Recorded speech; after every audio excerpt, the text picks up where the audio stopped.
Accidentally Pregnant is written by Lexi Mears. Published by Harley Romance Publishing 2021. Chapter 1. The hot Hawaiian breeze ruffled Samara Jenkins' hair, providing a small amount of relief from the sticky humidity at her neck. She waved her hands ineffectually over her face, trying to cool her heated cheeks. Against all the promises she'd made to herself about taking this year off work, she'd accepted this job and was now paying for it. Arg. Just think of the money.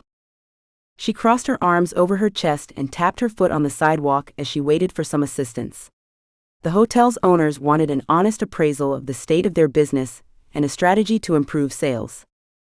She already had a list as long as her arm. Where was the concierge? Where was the bellboy? Where the hell was any staff member at this supposedly 5-star resort? Ridiculous. No wonder they called me. She exhaled sharply, blowing the hair out of her eyes as she looked up at the 30-story building. Aesthetically, it could use some work. Peeling paint littered the side of every surface, cracked windows made her grimace with the safety hazard they caused, and the eaves needed some attention, but the old girl displayed great architecture and presence. So much potential. Obviously she was going to wait all day in the sun, unless she did something herself to change it, which disappointed her. The owner knew she planned to be here today. She arrived on time. There was no excuse for her not to be greeted, at least by someone. She took a measured breath, trying to push down the rising tide of frustration. When her parents called to say they were at risk of losing their house between health issues and pending foreclosure, she'd been happy to help. But that meant the money she'd saved for this year was half gone, and this one job would refill her coffers. So be grateful to this client, not pissy. Her foot tapped harder and faster against the concrete, increasing the tempo as each notch of her temper stoked higher. Her pointed strappy shoes made a slapping noise that started to irritate even her. Sweat trickled down between her shoulder blades and she shivered against the disgusting feeling. Yuck. Enough. She threw up her hands and grabbed her luggage. Her eyes narrowed on the entrance, and she stalked toward the double glass doors at a determined pace. She skidded to a halt a mere inch from breaking her nose, her ankle twisting as she threw on the anchors too late. Pain seared around her foot as the cold glass kissed the very tip of her nose, and she glared through the door, waiting for it to respond. Nothing. She stepped backward and forward again, looking up at the sensor above the door, and waited. They didn't open. You're kidding me? Should I wave my hands in the air like a crazy person now? She peered through the glass and saw a young man in uniform hurrying toward her. He appeared to press a button beside the door, and whoosh, the doors opened and cool air brushed past her heated face, bringing with it a huge sigh of relief from her body. I am so sorry, ma'am. Can I help you with your bags? The youth, who had pimply skin and bright, happy eyes, did not deserve the extended list of complaints bubbling up on her tongue. She took a deep breath and focused on what he could do for her. Yes, you can. Please take my suitcases and I'd like to check in. The bellboy, or maidard, she wasn't quite sure which role he filled since he appeared to be the only person working at the hotel, took her suitcases off her hands with a grabbing fast motion. He then turned on his black shoes that squeaked as he walked, and dragged her matching bags half off their wheels as he hurried back to the main reception. She cringed as she watched them teeter and bang against the marble floor. She looked away, anger rising inside her gut to see her luggage get abused like that. But the last thing she wanted to do was start grumbling at the only staff member she'd met. Instead, she glanced around the huge room.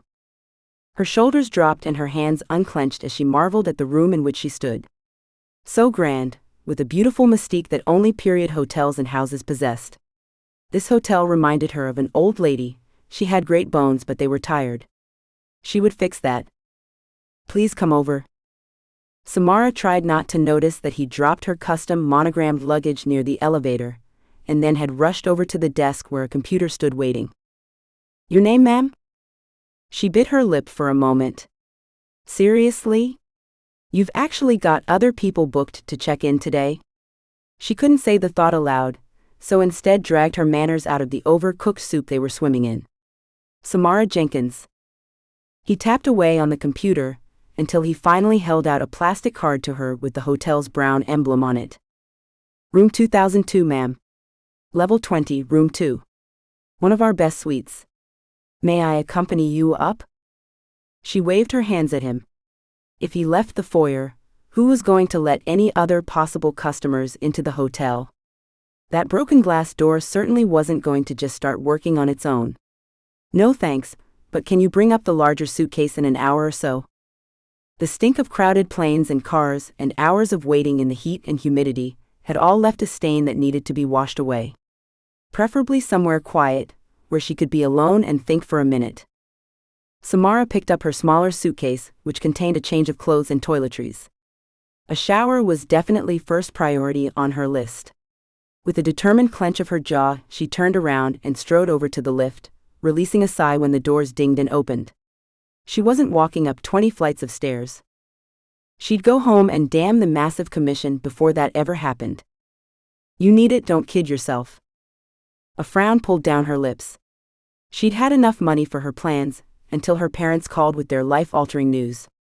But not even a week after she'd handed over half her saving to her parents, had fate delivered a favor in the form of a phone call from the matriarch of this hotel empire. Samara had been offered this job, and it would replace all the money she'd lost with only a few weeks of work. As long as she delivered the results they wanted. She could have tried to accomplish everything she wanted to do this year without the money, but their offer was far too good to turn down. Stepping inside the elevator, she pressed the tip of her forefinger to the dusty button for the 20th floor, gripping the rail. The moving box's cable screeched and moaned as it hauled her up the shaft. This elevator didn't look like it had been updated since the inception of the hotel. If the cables failed, or the electricity went out, she'd be stuck in the elevator without water for hours. Not a pleasant prospect in this heat. She grabbed for her bag to check if she had anything with her to survive such an event. The elevator ground to a clunking halt. A squeak popped out of her throat, grabbing for the gold railing as the doors dinged open. Oh, thank goodness for that. Something else to put on the list. Can't have the guests fearing for their lives every time they go back to their rooms.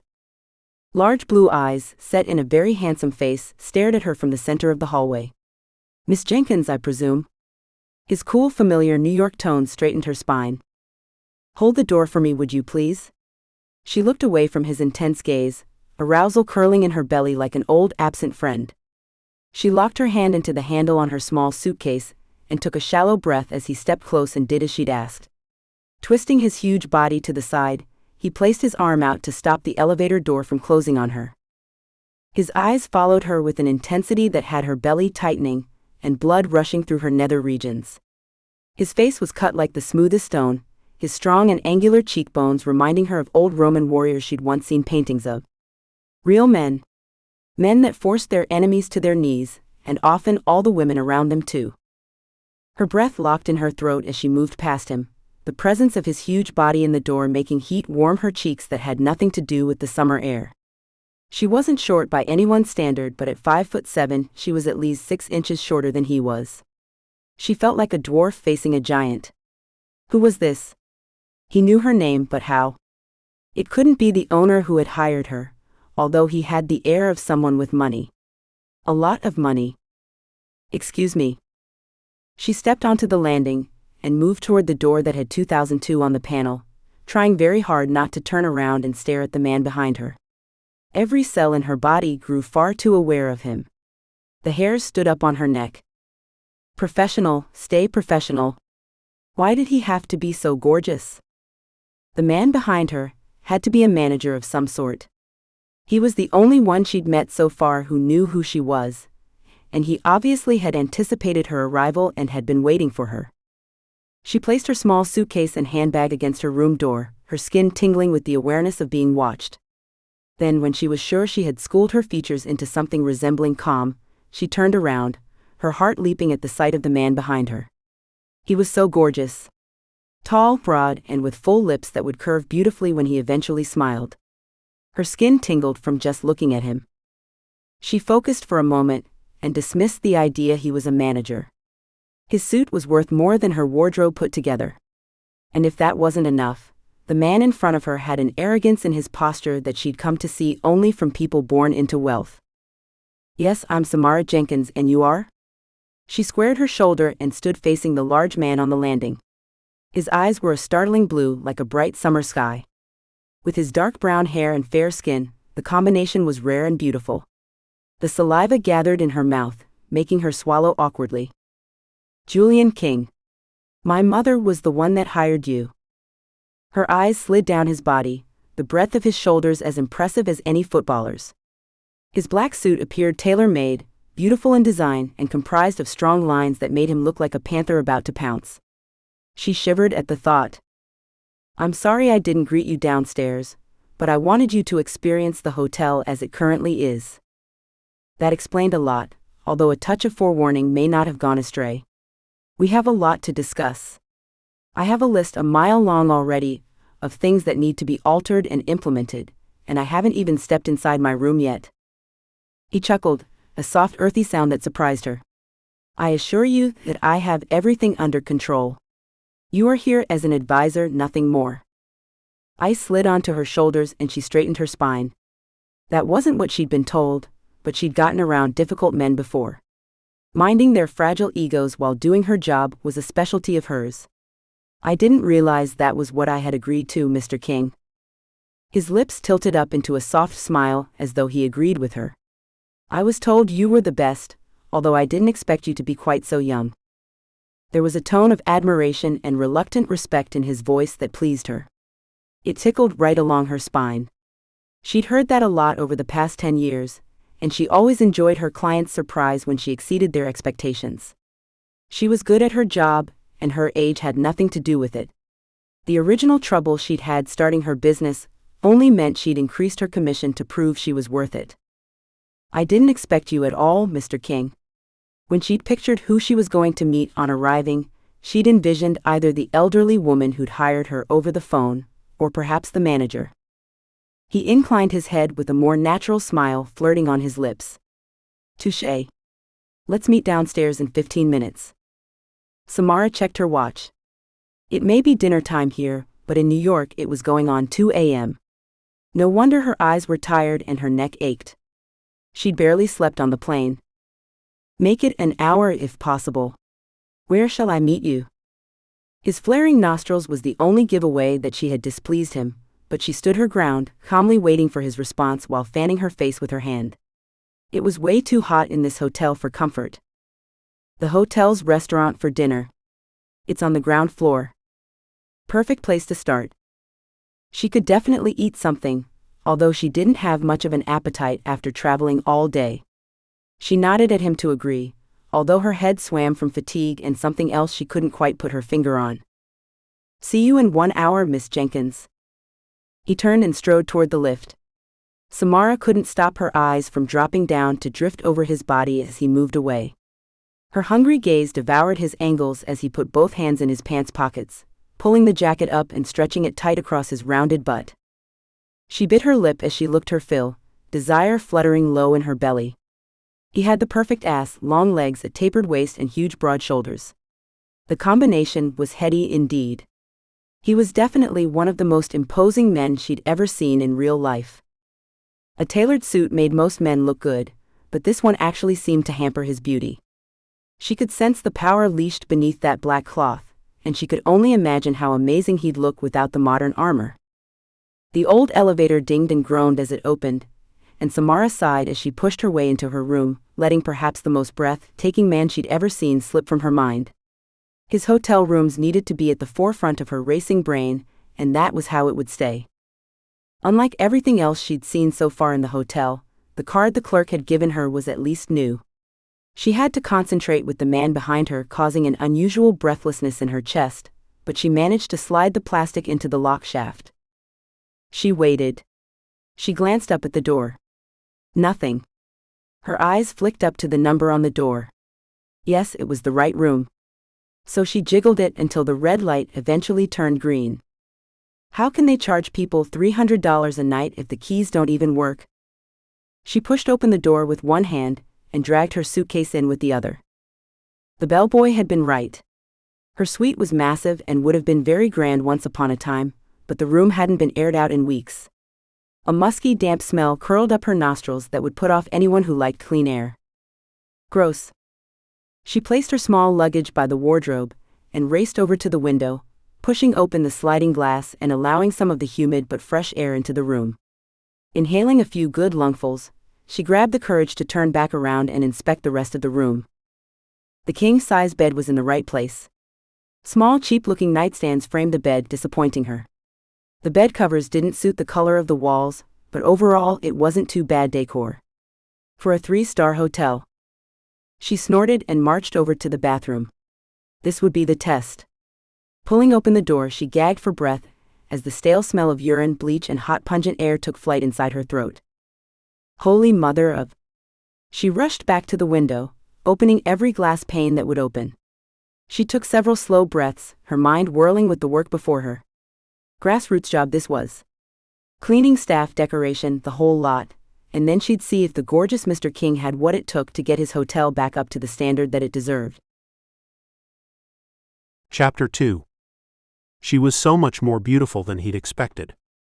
It was true, those that had raved of her characteristics often threw words around like gorgeous, stunning, and lovely into their appraisals, but he'd taken it with the mountain of salt he'd thought it deserved.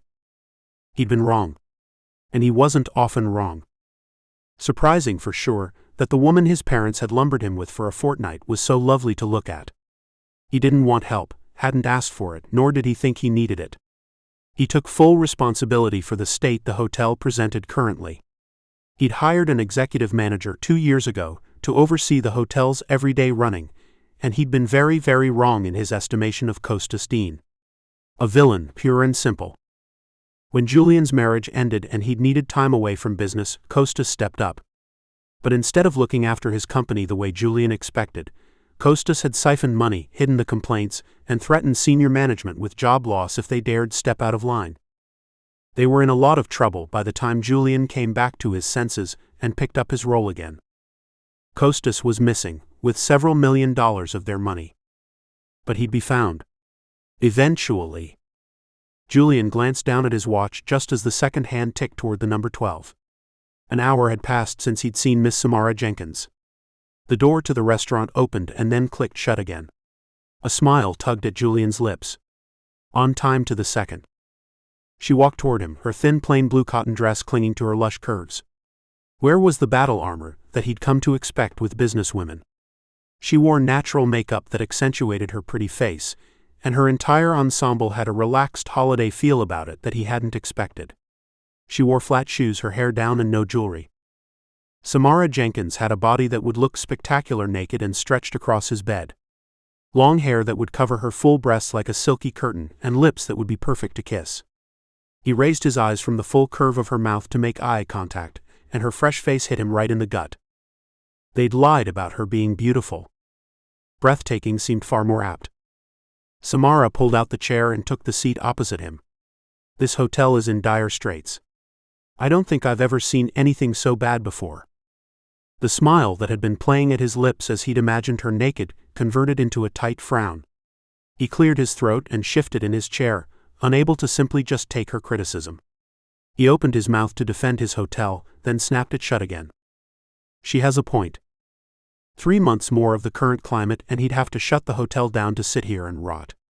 He would never allow that to happen on his watch, and although he didn't require her help, she was here. He would be stupid indeed not to take advantage of it. What do you suggest, Miss Jenkins? She grinned at him with sunny warmth and picked up the menu. That's the spirit. I like it. Can we order first? She glanced down into her menu. Her mouth tweaked up at the corners as she read, her happy face at odds with the churning in Julian's guts. What was wrong with him? Samara lifted her head and swiveled like a bird, eyes alert and neck straight. Where are the staff? This is the hotel's 5-star restaurant, is it not? That twist in his belly rolled some more as his cheeks flared with heat. Each sentence she uttered reminded him of how badly he'd failed in his job of maintaining his family's holdings. How much work this hotel actually needed to get it back to the standard it had once boasted. She was the salt in a very large wound, and to make matters worse, his own mother had been the one throwing the salt. He lifted his hand and indicated to the man lolling around in the corner of the room. The youth sashayed over, his hips taking on a music of their own. Yeah, the waiter asked him. A little giggle burst from Samara's mouth. Ooh, we are in some serious trouble. I'll have the steak, Julian ground out, glaring at the youth until he looked at the carpet. Samara's relaxed attitude grated on his nerves. This was serious. They were losing tens of thousands by the day, and she was giggling her way through dinner. Why the hell had his mother hired this woman? Because she's the best, they all said it. Just wait. You can't afford for any of this to go wrong. And you, ma'am? The waiter asked, inclining his head towards Samara. Finally, some manners. I'll have the garlic shrimps for entree, the filet steak for main, and the chocolate soufflé for dessert. The waiter's eyes bulged a little at her order, but he pulled out his pen and pad from his pocket and wrote it all down, Julian hoped, correctly.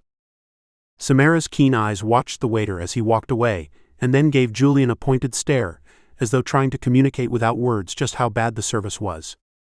Anger rolled in his belly like a storm cloud, his hands fisting on the white tablecloth as he maintained eye contact with her green gaze. He'd thought he'd be prepared for how badly the hotel would fare under the stare of a professional, but he had been grossly mistaken. Pride warred with stubborn arrogance. Maybe, just maybe, he could use her to help. He was surprised by her order but didn't say anything. Either she was hungry after her journey, or she was testing out the skills of his cook.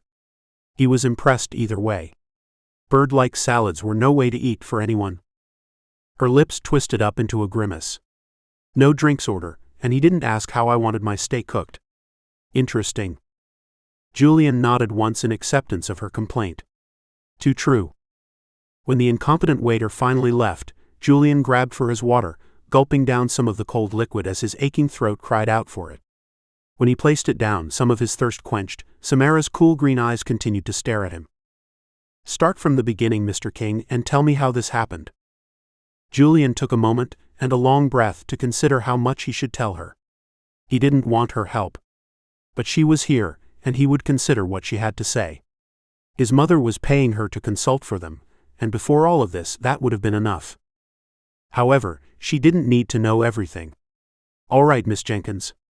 As my mother would have told you over the phone, my family owns a chain of hotels all over the world. Over the past year, their management had become increasingly questionable. And his parents would never forgive him for screwing his way through Europe instead of being at home, running the company, while his legacy fell apart. The worst part was that he'd bribed most of the executive managers to hide what he was doing. His treachery had reached far and wide. All the other hotels had good enough staff to survive the storm, and since we found who'd been siphoning money, the bleeding has stopped. We are rebuilding. New managers have been hired and the other hotels are thriving. This one, however, is not.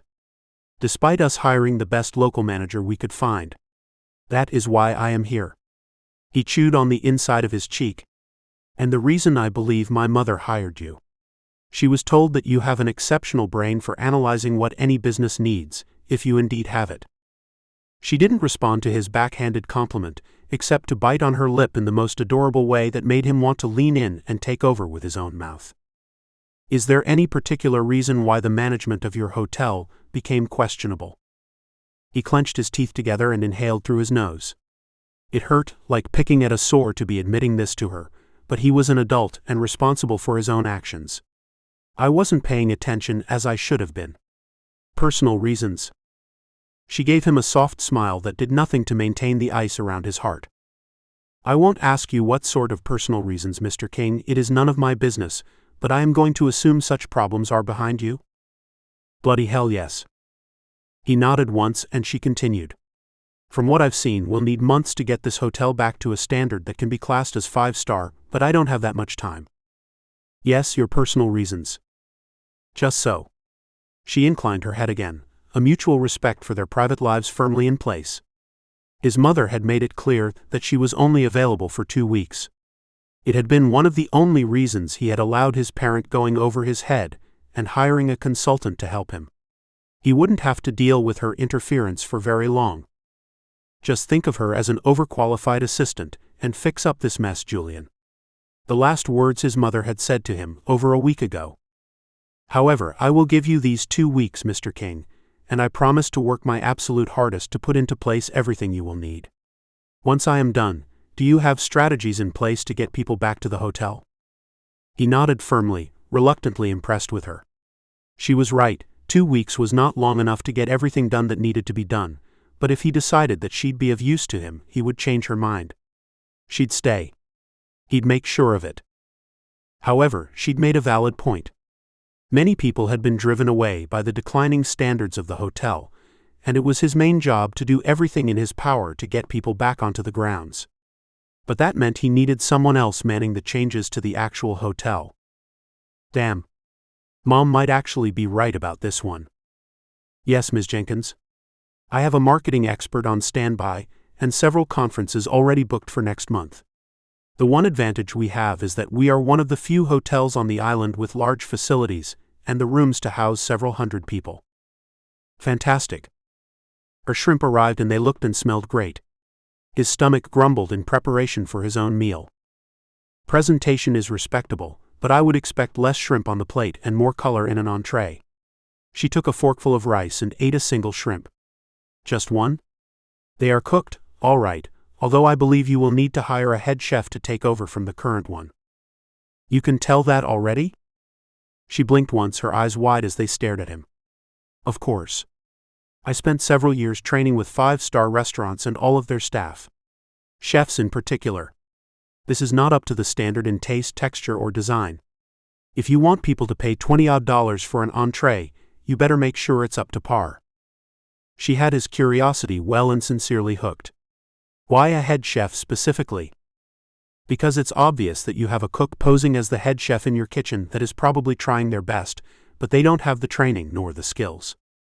A proper head chef will organize the staff, train them, and add the correct flair to each dish. You won't need much more staff in the kitchen, I don't believe, although of course I will assess that when I go in. She called the waiter over. Thank you.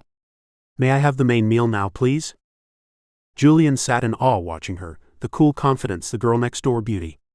Her brain appeared to work faster than anyone he'd ever met, and her earthiness was as refreshing as her simple clothes. What else do you suggest? She sat up straighter, a grin stretching across her pink gloss lips. Firstly, we need to get in a decorator. Tomorrow, preferably. The rooms aren't terrible, but they all need better linens, painting, and a very thorough cleaning at the very least. He kept his tone calm and raised one eyebrow. Did she want him to pick the hotel up and move it closer to the beach too? That's all? She laughed. You joke, but the list I have is huge. I need to interview every staff member, and probably double the cleaning crew. This whole hotel needs maintenance. We need to hire a concierge and a proper manager. I assume there is one at the moment, although I have yet to meet them, but if they are in the same boat as the rest of the staff, then they need some serious retraining too. He cleared his throat. I found the executive manager siphoning money from the hotel, like many of the others. I fired him a few weeks ago. The local manager is not up to speed, you are quite right about that, so I will be hiring a new one. Their main meals arrived and Samara did a similar analysis, sampling everything on her plate, making similar comments, and then asking for the meal to be taken away. Julian ate his steak while she talked about the amenities, the website, everything. He rarely felt out of depth with a person. In fact, from all his years in private school, college, university, and then the corporate world, he'd never had an experience like this one. A literal whirlwind of information, design, and strategy. If she was half as efficient and effective as she seemed to be, he'd have his family's hotel back on track in no time. When dessert arrived, she sighed dramatically. Now this is what I'm talking about. Why? Because it has cream and a mint leaf. The meal appeared dressed better than all the other meals, but he was by no means a food critic. That is an answer that is hard to explain to anyone who doesn't love chocolate as much as I do. She took a bite and moaned, her eyes sliding closed in bliss. That primitive sound shot straight to his groin, hot blood throbbing along his cock as he imagined Samara beneath him making those same sounds. He bit back his own groan and looked away, unable to hide the effect she was having on him. He needed a woman, and fast. It had been too long for him, obviously. Embarrassment bloomed into anger in his gut. Time to cut this meeting short and go back to his own room for a long hot shower. I want a report on my desk by tomorrow morning. Good night, Miss Jenkins. He stood up and Samara gaped up at him. A twang of guilt hit him in the chest, but he pushed it away just as fast. Did I say something wrong?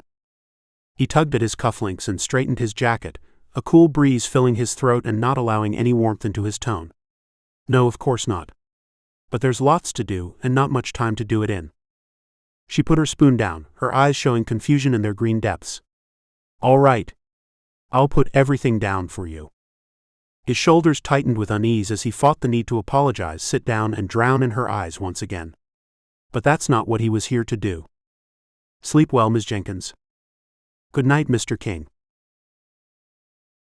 Chapter 3. According to Julian's mother, Samara only gave them 2 weeks. A ridiculous timeline, but she had been uncompromising.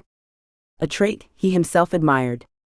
However, the clock was ticking, and the stress was mounting to get the hotel back on its feet. His office door opened and shut. Samara's soft footfalls sounded in the small room. "Your report?" he asked her as he continued to stare at the computer screen. He'd slept terribly, and currently it felt like tiny elves had taken their picks to his eyeballs. Visions of Samara's abundant curves tortured him all night, and as he lifted his head to face her, the flesh and blood version of his dreams assailed him. She wore a knee-length cotton skirt that swished around her shapely calves, and a white top that exposed the creamy slopes of her full breasts, haunting him once again. Didn't the woman own a poncho she could throw on? Here it is. She slid the papers along the desk toward him. There was more than he'd expected, considering he'd only given her a night and she would be jet-lagged. Graphs, estimates, color schemes, details upon details. "Thank you. You can go now." "Go where?" "Anywhere you like. I need a minute to go over your suggestions." He picked up the report, focusing on the words as he waited for her and her floral perfume cloud to leave. He reached the end of the 3rd page, and she was still casting a shadow over him. "Did you need something else, Ms. Jenkins?" She didn't respond, and he sighed, reluctantly glancing up at her again. She had her arms crossed over her chest, which caused her small cleavage to deepen above her white top. Arousal flourished in his belly, hot and sharp. He pushed himself back in his chair and suppressed the deep groan that rose in his throat. Her appeal was so different to anything else he'd experienced before. She wore no push-up bras or designer dresses. Comfortable and casual, the opposite of sexy. Yet, the image of pulling her across the desk and undressing her with his teeth danced across his mind. "Your family hired me to do what I can to fix the hotel. Why am I being pushed out of the loop? Can I start training staff, hiring professional decorators, and generally kicking ass?" He admired her spunk, but after everything he'd been through with his manager recently, he needed to get one thing clear first. There was a hierarchy in every business, and he sat at the top of this pyramid, paying her salary. His parents had handed over the reins to the company 2 years ago, and although they'd lost faith in his ability to run things, he wouldn't have any of his contractors feeling the same way. "Number 1, I look forward to seeing you get started. However, I need to have a look at your proposals first. And number 2, I didn't hire you, my parents did without my permission." Her eyebrows rose comically high on her pretty face. "Your permission? Aren't they the parents and you the child? Why would they need your say-so to make decisions about their hotel?" With deliberate slowness he stood, leaning on the desk with both palms flat to the mahogany. His heart pumped louder in his ears, his arms trembling where he pressed them hard into the wood. He clung to his control, because he knew Samara had no idea of the turmoil he was in. How his pride had been pricked when his mother hired Samara to help him, rather than allowing him to prove his worth on his own. But that didn't mean she could question him in such a way. "I am the sole director of my family's hotels, my parents mere stockholders. You appear to be an excellent choice for consultant, however I'll be calling the shots." That seems like a waste of my talents, and considering the deadlines we're under, a huge waste of time. Although he agreed with her in principle, he wasn't being hurried into any decisions by her. "Pardon me? If I have to go through you every time I need to make a decision, we will never get this hotel back to the state it deserves. You will defer to me in all decisions. You have no power here, Samara." "Then what do you suggest, Julian?" His fingers curled into tight fists on the desk, blood pounding through his veins. He liked the way his name sounded on her lips. "Give me an hour to look over what you've put together, and then we'll meet, and I'll tell you what is to be done. My parents are paying you a very large fee to be here and assist me, and I suggest you remember that."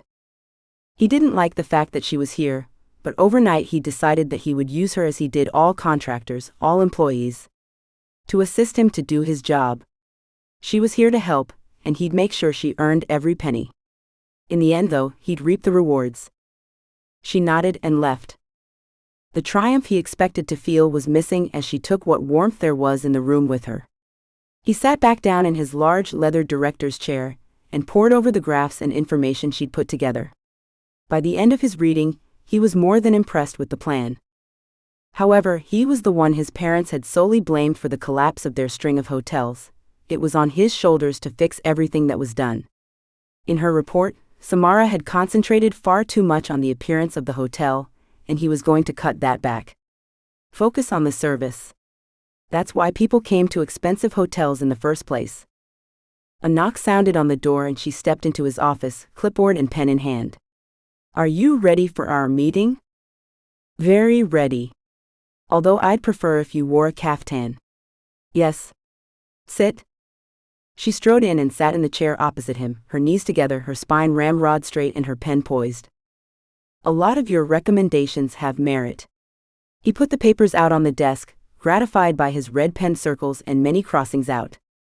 "I want you to focus on training the staff, hiring more people, including 3 new assistant managers, and putting lots of checklists in place. When you leave in 13 days, the staff need to have a detailed systems and operational manual." She looked down at the mess he'd made of her carefully laid out notes with a furrowed brow. "You want to ignore all the decorative changes I suggested?" Her tone was strained and confused. "Not all of them, but we need to focus on the running of the hotel before worrying about aesthetics." She bit her lip and shuffled in her chair, the debate going on in her head obvious by the flickering in her eyes and her lips going up and down. "I disagree." "Tell me why." She tapped the pen against the clipboard, reminding him of a school teacher he'd once had at boarding school. She'd been young and beautiful too. The object of his fantasies for many years. "I'm sorry, but you're wrong, Julian. I can understand if you want to pull back on the number of rooms to redecorate. Perhaps focusing on a dozen suites to start with would be better, but ignoring the room updates completely is like eating organic fruit and vegetables while dressing like a homeless person. No one's going to see the good that's beneath." He struggled not to smile at her analogy.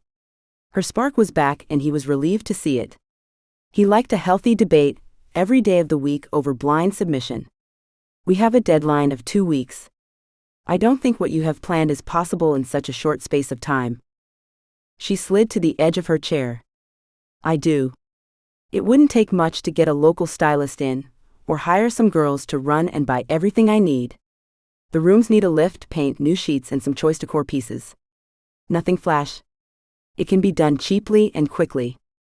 The light in her eyes was back, and she was grabbing the clipboard like she would squeeze the life out of it. He liked her drive and excitement, and he was starting to see what could be possible if they both worked their hearts out over the next 2 weeks. "You seem very confident, Samara." "I am. I've built a business on my ability to multitask and see the big picture. I appreciate the timeline that I have imposed, but I think we can accomplish it all in the time. Prettying up the hotel is the easy part. Hiring and firing staff is always the hardest." "But you're up for the job?" "Absolutely." He regarded her as covertly as possible. She had guts, that was for sure. He was the one who had to fix this, but all directors needed an assistant, and that was how he needed to see her. She wouldn't thrive well under a tight leash. So he'd give her some rope. Hopefully she wouldn't hang herself with it. "All right. I will give you a budget and a company credit card. Any large purchases or decisions you make must go through me, but for minor things you may do as you feel is right. My parents have assured me you will help clean up this mess, and I am very interested in seeing you try." She gave him a huge grin that hit him right in the chest, a long dead place where some happiness used to flutter. He stood up to stretch it out. He'd obviously overworked at the gym. He pulled out his business card. "Here's my personal cell number. I already have yours in my phone. I'll be interviewing several contractors today to do some repair work to the hotel, and the local employment agency are sending over applicants for the chef, assistant manager, and bar staff positions. Can you handle the cleaners and younger clerical staff?" He cocked an eyebrow at her, and her mouth grew thin as she drew her clipboard to her chest. Of course I can. I'll get on the redecorating. Once the cleaners have thoroughly aired out the hotel, it's time to give it a proper facelift. He didn't want her enthusiasm to brighten him up. His long-standing depression was a comfort to cling to. But it was hard to completely extinguish the flames that licked at his heart. Samara had an aura, an energy to her that he hadn't experienced before. Not in all his years at school, business, or travel. However, this hotel was still in deep trouble, and they had to sink millions of dollars into it before it was anywhere near presentable again. The thought pulled him back down to where he should be. Better get to work then. He nodded in dismissal, and she grabbed for his business card. Thanks for this. It'll make things much easier when I need you. See you later, Julian. He could have sworn there was a smirk on her lips as she twirled around and waltzed out the door. As soon as she was gone, he let the smile that had been cowering in a corner of his mind spread across his face. This woman was exactly what he needed. For his hotel and his bed. She was bright and sparkly, full of energy and intelligence too. After the work was done, he'd pull her into his bed and use that enthusiasm for something a bit more fun. Then he'd send her home and return to his parents with the hotel back on its feet. He'd show them that he'd been the right choice to run the company. He may have let his personal relationships dampen his focus once, but he wouldn't let it happen again. Chapter 4. Julian stepped into the humid Hawaiian sun and headed for the back of the hotel where he'd been told Samara would be. He shook his head and let out a long sigh as he stepped up to the huge industrial-sized garbage area. Where else would he expect to find his ludicrously expensive consultant, then up to her elbows in musty mattresses, gag-able pillows, and soiled linen? The cloud of stench wafted toward him even stronger than the heat that beat down on his head. He stood a few feet away from the staff and the bags of hotel accommodation they were entrenched in. Why wasn't she inside organizing people? You haven't answered your phone, he yelled into the mattress pile. Samara's head popped up from behind a pile of stained pillows, her sun-streaked hair plastered to her red, sweaty face. Oh, sorry. I probably have it on silent. She stood up properly and stretched her back, the sun accentuating the healthy glow of her skin. We've cleaned out all 12 of the suites that are being renovated, though. She gave him that characteristically happy smile that reminded him of the girls he knew when he'd been at university. Full of fun before life grew too serious. It was unnerving how she'd maintained that look despite her older years. What was she, 29, 30?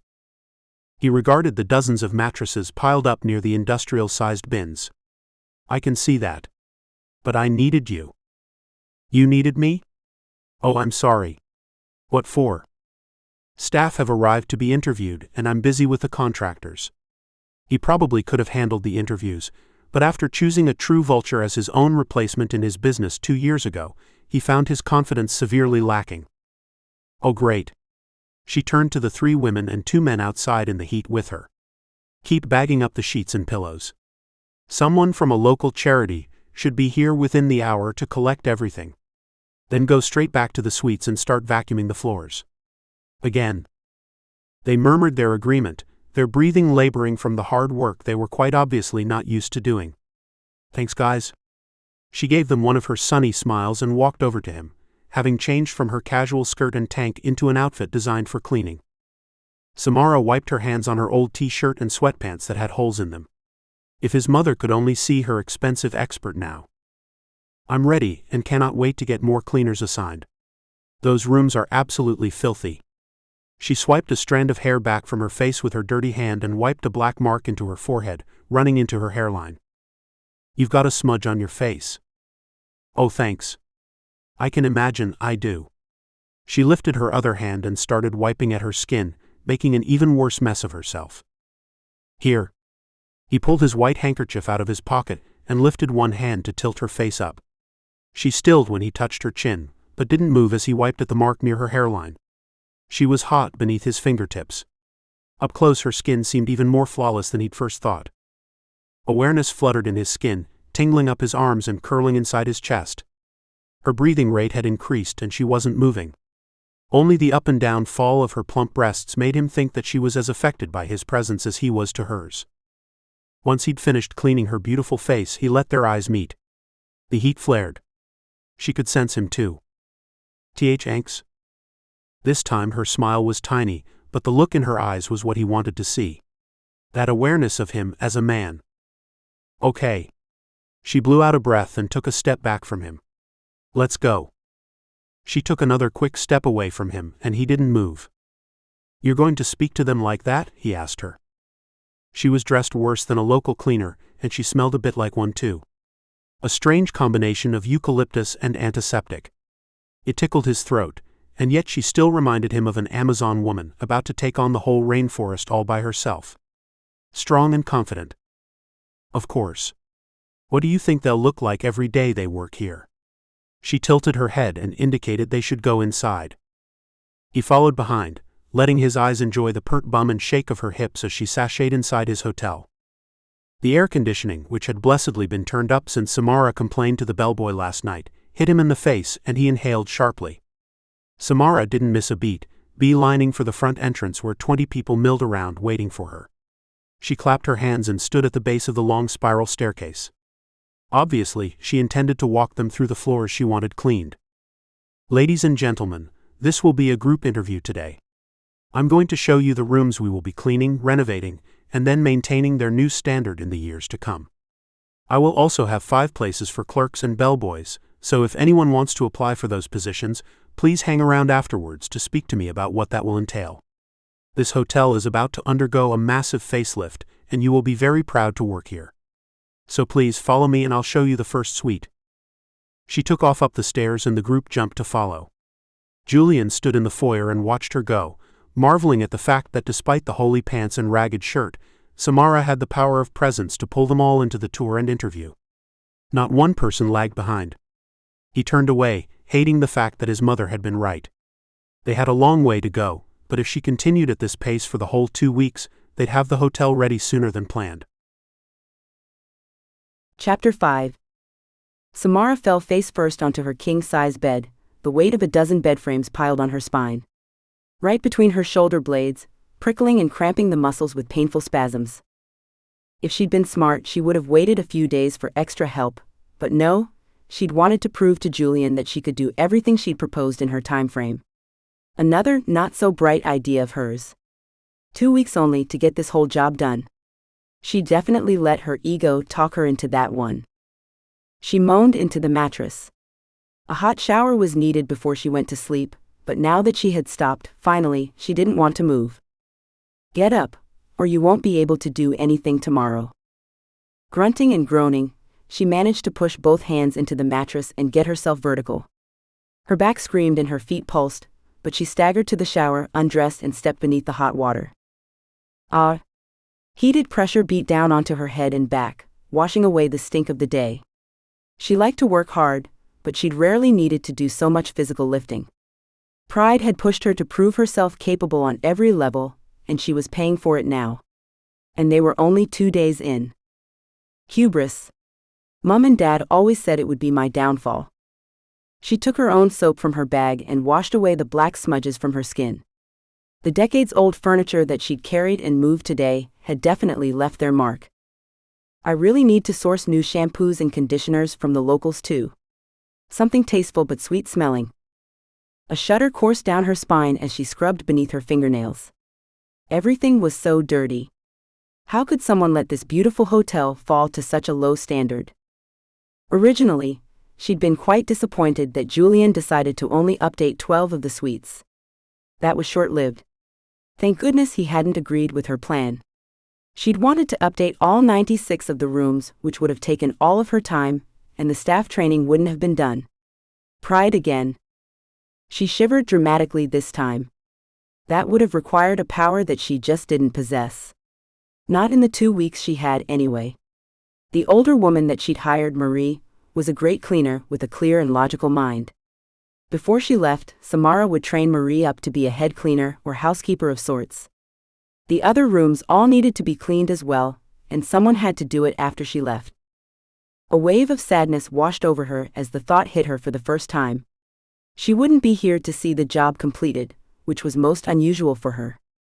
When she'd given Mrs. King her timeline, she'd only thought about her own life, her business needing a guiding hand, and her baby plans. She hadn't thought about the fact that she wouldn't see the hotel become the phoenix it had the potential to be. This old lady would rise from the ashes more beautiful than before. She'd definitely tell Marie tomorrow to take 2 of the younger cleaners and start on the rest of the rooms. If nothing else, they needed to be aired, dusted, cleaned, and changed for new linens.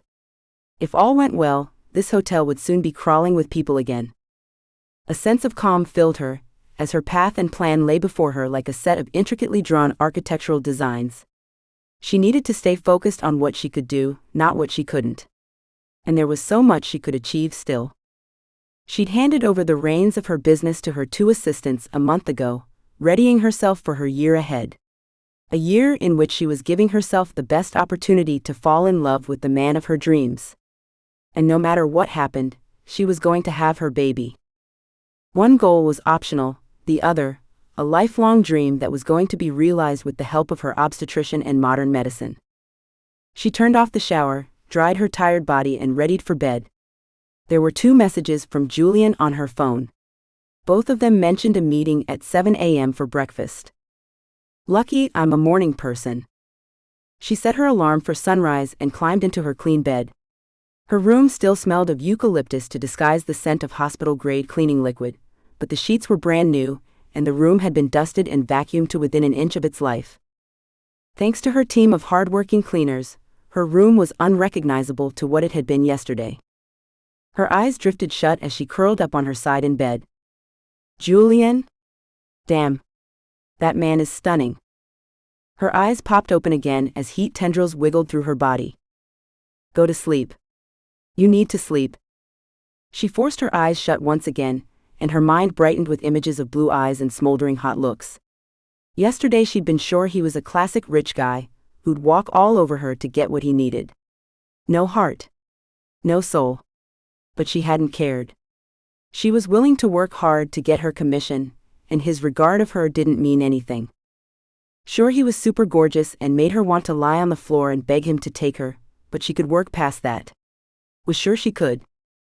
But then today, he touched her. It had been hotter than she'd anticipated. No employer, regard in his gaze, no big brother aura when he took out his white handkerchief and cleaned her face. She must have looked an utter mess, but for that moment when he'd stepped close enough to kiss her, the busy world faded away. Her belly had tightened and pulsed with an almost painful arousal. She buried her head further into her pillow and tried to clear her mind. Sleeping with the boss was definitely not her style, especially when she was cleansing her body for the most important life step she'd ever made. Enough. Go to sleep. With clear visions of her beautiful baby inside her mind, she drifted off to sleep. Chapter 6. Julian tapped his pen against his desk, his eyes scanning the calendar of events for the hotel over the next few months. 2 more conferences booked, and we'll be back on our feet within the quarter. Julian, the painters are here. Do you have time to do a tour of the grounds and look at the other facilities while the painters work? I've got a spare minute or 5. Samara's bright voice presented a welcome interruption to his already long day. He dragged his gaze up from his computer screen and blinked his tired eyes. Yes. Let's go. He could use some fresh air, and after a frosty phone call from his father, a dose of Samara's particular rays of sunshine might be beneficial. Why his dad chose to stick the boot in every chance he got, only God knew. Julian had been through the very worst year of his life, and yet he received nothing but disdain from both of his parents. It made him wonder sometimes why he tried so hard to please them. Pushing himself to his feet, he followed Samara's gorgeous bum out the sliding doors that led into the garden. His groin tightened just watching her sashay through his hotel. The allure she possessed confused him, yet excited him to his very core. She was so different to anyone he'd ever met. The Hawaiian heat hit him like an oven door being opened up in his face. Whoa. Samara fanned her cheeks with her dainty hands. Wow. I'm still not quite used to that heat. He didn't want to appear weak, but nodded in agreement as he took a careful breath of low-oxygen air. He traveled a lot, but the humidity here was stifling and so thick you could practically eat it. Any areas you specifically want to look at? The pool. The bar area there is a key feature at drawing people to the hotel, so if you're going to spend any money on the outside areas, that would be best, and replacing the front door sensors, of course. He chuckled, then smothered it. He'd almost broken his nose trying to walk through that door. Yes, agreed. They walked toward the pebbled path, her hand brushing his as they moved together. Oh, sorry. She jumped away and he grinned, his own hand tingling from the contact. His brain flashed up images of her naked beneath him in bed, her mouth open in a gasp as he tantalized that perfect skin of hers. They wove through the palm trees together, the fresh air lifting his spirits despite the heat, as he gave his back a break from the office chair. Samara turned toward him with a professional smile in place on her lush lips. I've got 3 gardeners coming tomorrow to work on the foliage. Trim the trees, get rid of the weeds. Just basic maintenance, no new planting. She looked up at him through her thick dark eyelashes. This time he let the happy chuckle rumble from his throat. It was such a good feeling to be this calm. His shoulders were relaxed, his mind clear. 6 months of betting anyone he could find as he traveled throughout Greece, Italy, and Spain hadn't made him feel this free. He hadn't known at the time that his family's empire was on its knees. No one had until it was almost too late. Good idea. And put them on a weekly maintenance schedule too, once the pruning has been done. She'd been trying to save money, which he appreciated. She was obviously good at her job, but he may have been too harsh in that regard. It had been an initial test that she had passed with flying colors. But now that he knew that she wouldn't bankrupt his family in the days she was here, he'd give her more leeway. There was also no point putting in all this effort if it was going to fall apart the moment she left. Samara gave him a big smile and a quick salute. Will do, boss?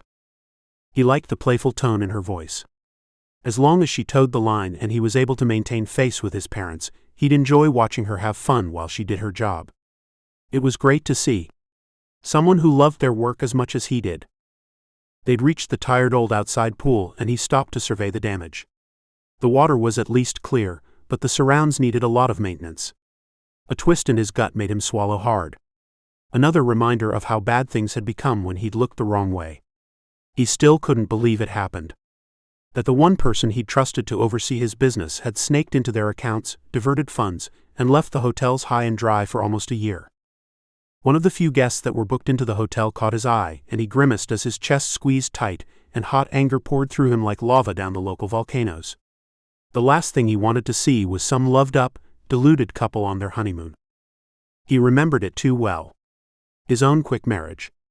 His hot, sexy honeymoon that had come to an end too quickly. The happiness he'd felt then now sat in his memory like a lump of coal at Christmas time. She turned on him so fast when she realized she wouldn't get what she wanted. Her plan had always been to get pregnant, take half his money, then walk away. He shuddered at the memory of her parting words to him. Putting up with you isn't worth it unless I get a hotel at the end.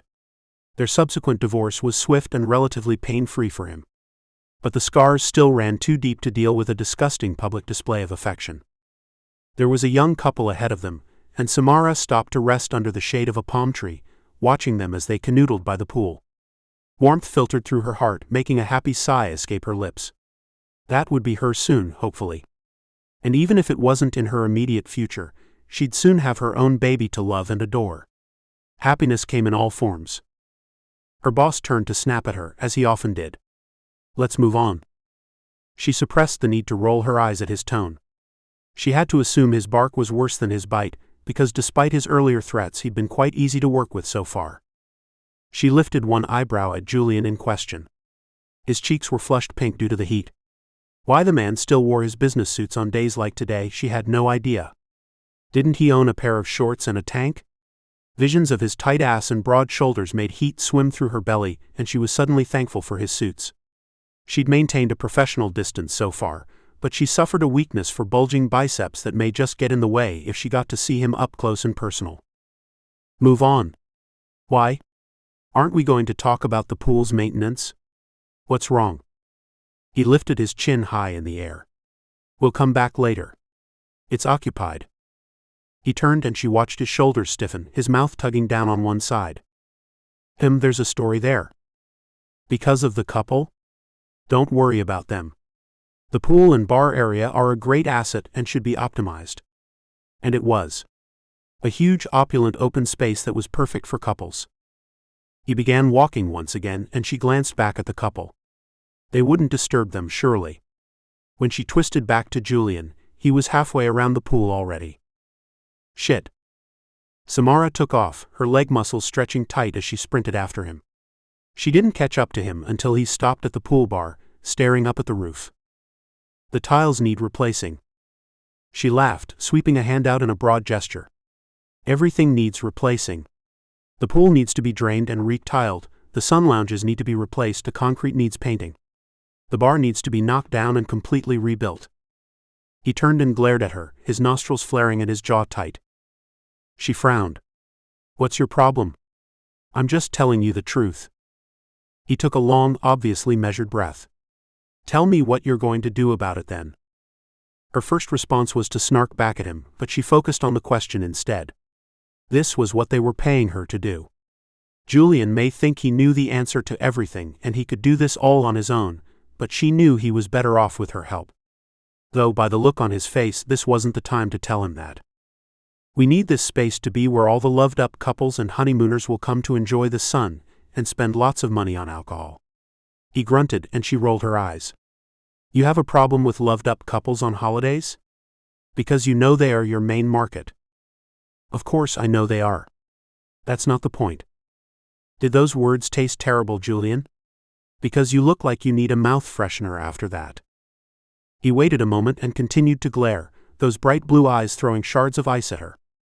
Something about those honeymooners had obviously hit a nerve on him. She had to change the subject because she was getting nowhere. When do the contractors start work on the outside of the hotel? I have people coming tomorrow. That's great. He nodded his head, pivoted on his heel and strode away. Far out. What was that? Part of her, the nosy part that saw him like a brilliant puzzle waiting to be solved, was desperate to find out what was going on inside his head. The other half, the rational part that knew she was a contractor and he was her client, therefore off limits, said it was none of her business. She heard him barking orders inside at the staff and flinched. That, unfortunately, she couldn't ignore. She'd spent every minute of her waking day on hiring and training the new staff. The last thing she needed was him pulling unstable threads that would cause the whole thing to unravel. Which meant she was going into his office once again to bait the bear. Taking a deep breath of hot Hawaiian humidity, she strode back into the air-conditioned hotel. She lifted her hand to wipe her damp forehead. Lucky she wasn't paying for the water bill here. She was up to 3 showers a day at the moment. The new concierge Trey stood by the front desk, his jaw tight and his eyes down. Trey. You're doing a wonderful job. I'm going to have a meeting with Mr. King, so if any of the staff need me, I'll be in his office. Trey nodded and lifted his head, his mouth relaxing with her praise. Yes, Miss Jenkins. The painters said they'd be finished by 3. Do you need anything else done today? The restaurant staff have to move all the furniture out to make way for the cleaning and painting in there. If you're not busy, you could help them later. Trey nodded once, the determined look on his face making her smile. He was perfect for the job. He had lots of experience in the industry, he was polite, hardworking, and team-focused. She swiveled on the newly polished marble floor and headed for Julian's office, knocking once before sweeping inside again. Can we make a few notes about the pool area, and then I'll get out of your hair and onto the hotel's external grounds upgrade. He grunted at her and shuffled papers around his busy desk. Do whatever you want, Samara.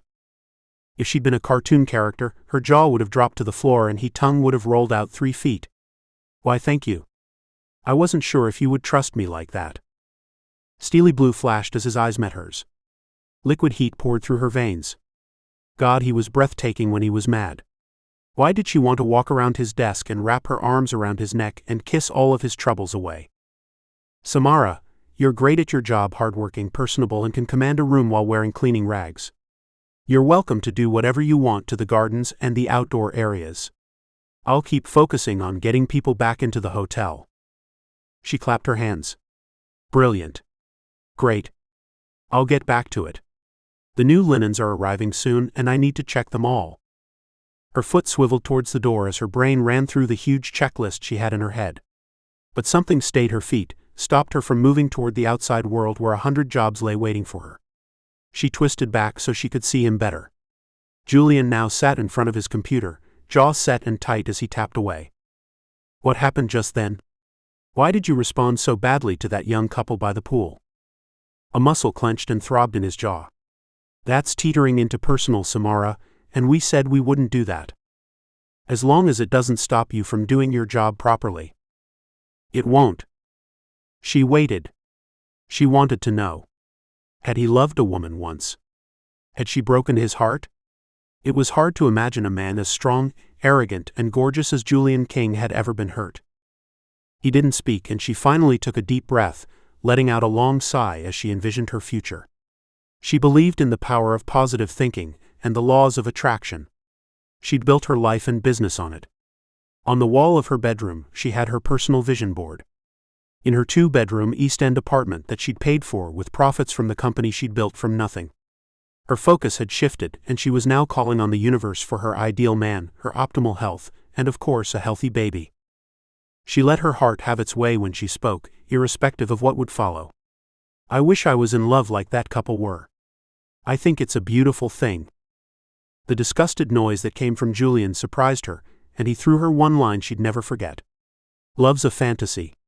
Never wish for that. Chapter 7. Julian wore his swimming trunks and a tank down to the pool level. It was time to work out some of the tension from another restless night, and the gym was first on his list. A swim after to cool down. As he stepped out into the foyer, he glanced around the room, expecting to see Samara buzzing around. When he didn't see her, he moved over to the front desk.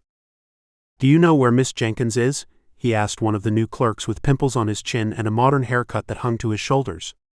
The boy looked far too young to be working at the hotel, but Samara assured him that the kid was a genius at computers. Not only was he updating the software, he was redesigning the website too. Yes sir, she's in the gym. Perfect. He nodded and walked toward the gym and internal pool, another area that needed addressing. He opened the door and froze with his hand still plastered to the glass. The room was unrecognizable from when he'd used it only yesterday.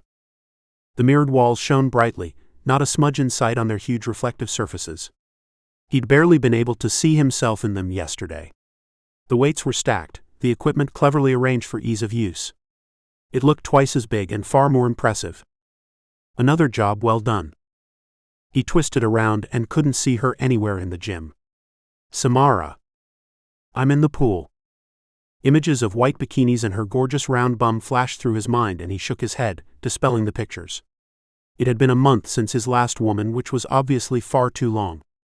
His need for Samara was growing with each day he worked alongside her. He cleared his throat and moved into the heated pool area.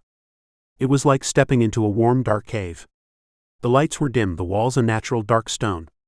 He searched around the room and finally found her, standing on the first step in the pool, her hourglass figure clad in a simple black one-piece that did nothing to hide the incredible curves she possessed. His mouth ran dry and his blood pulsed south as his desire grew with each passing second. He couldn't remember a time when he'd had such an immediate, intense attraction to a woman. For the past year, he'd gone through women like an alcoholic goes through wine. He hadn't been too picky, as long as they offered the affection and moment's pleasure he'd needed since his wife's betrayal and abandonment. Samara was something different completely. His hands ached to hold the curves of her body, his lips parted in anticipation of finally tasting her mouth. Perhaps it was because he hadn't had her yet. He called out to her, "What are you doing in here?" She stepped out of the pool and wrapped the hotel's white towel around her hips. When she walked over to him, her full breasts bounced softly with each step she took. I'm trying out the facilities. It's important to see the hotel from a guest's perspective, so I rearranged the gym to make it easier to use, had the staff clean it from top to bottom, and I'm now assessing the pool. The water temperature's a bit hot from what I can tell, but I haven't been in yet. The lighting could be better, but they're easy fixes. She cocked her head to the side and twirled her ponytail with her fingers. What's happening with you? His tank clung to the sweat on his chest, and his heart began to pound a heavier rhythm in his chest. I'm taking a break and thought a swim might be good. Mind if I join you in the assessment? He reached over his head and grabbed the white tank, pulling it off quickly. Samara's eyes dropped to his chest, her mouth open. Julian puffed out his chest and threw his towel onto a nearby bench as he shuffled out of his trainers. Ah. I suppose not. Great. I have a few questions about the painting too. Ah. Samara stammered, her eyes dropping down his body and then away, her discomfort obvious in the glow of her cheeks. He knew she was as attracted to him as he was to her. All the awareness and signs so far indicated it, but she hadn't made a move and he wanted to know why. He'd accepted her help and guidance in the rebuilding of his hotel, and now that he knew they had to spend what was left of the 2 weeks together, why not make it more of a pleasurable working environment? Let's go. He reached out for her hand, enjoying the heat and sensations moving up his arm in reaction to her touch. The darkness of the room worked perfectly. Hot and intimate. Samara was the perfect size for him, he realized as she moved close. She came up to his chin, and he would be able to tuck her into his lap and keep her beneath him all night. A growl rumbled from his throat at the thought, and she pulled away, stepping down into the water again with hasty movements. "You okay?" He nodded, as most of her body disappeared beneath the water. He surveyed the pool, which looked like it had been rendered with sand. He gestured to the water as he took one step into the pool, which had 5 descending steps at the shallow end. Bath temperature heat swirled around his calves. "What's with the sand?" "And you're right. It is too hot."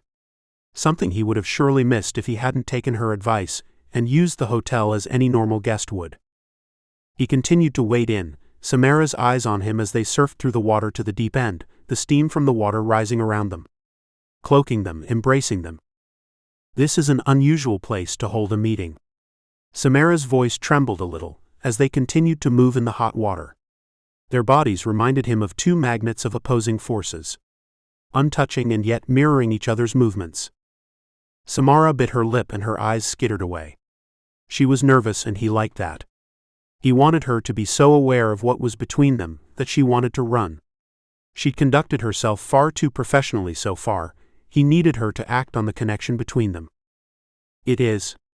Give me an update on your side of things." He swam closer, waving his arms under the water and sending ripples her way.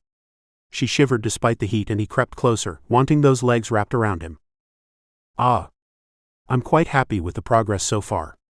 I hired 11 new cleaners full-time. They've stripped and cleaned all the suites we're renovating now, and I've put them to work on the rest of the hotel. Even if we aren't revamping everything, they all need thorough cleaning. Those bathrooms are disgusting." "Well done."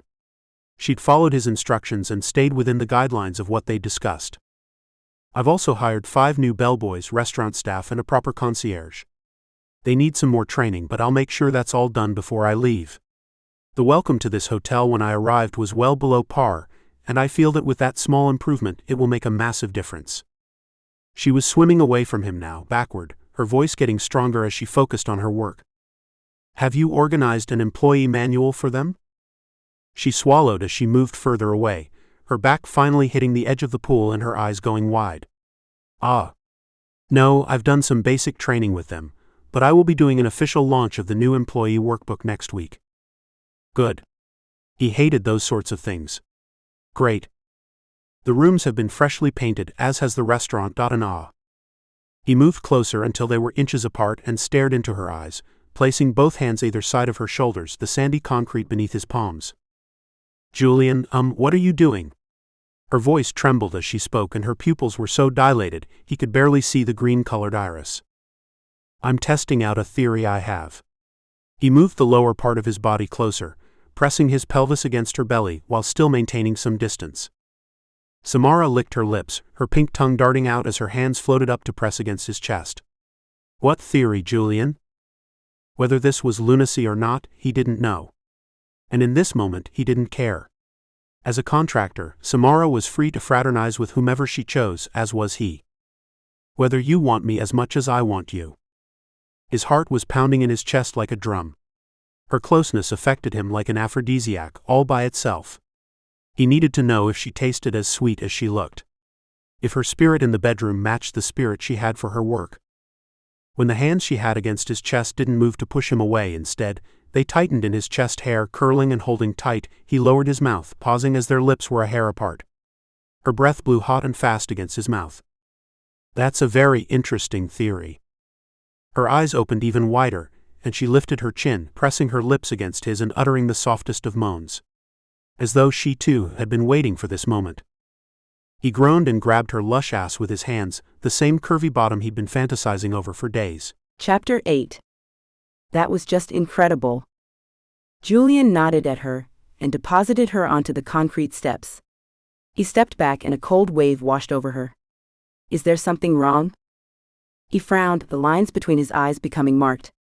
I didn't use any protection. She shrugged the worry away. I've been on the pill since I was 16.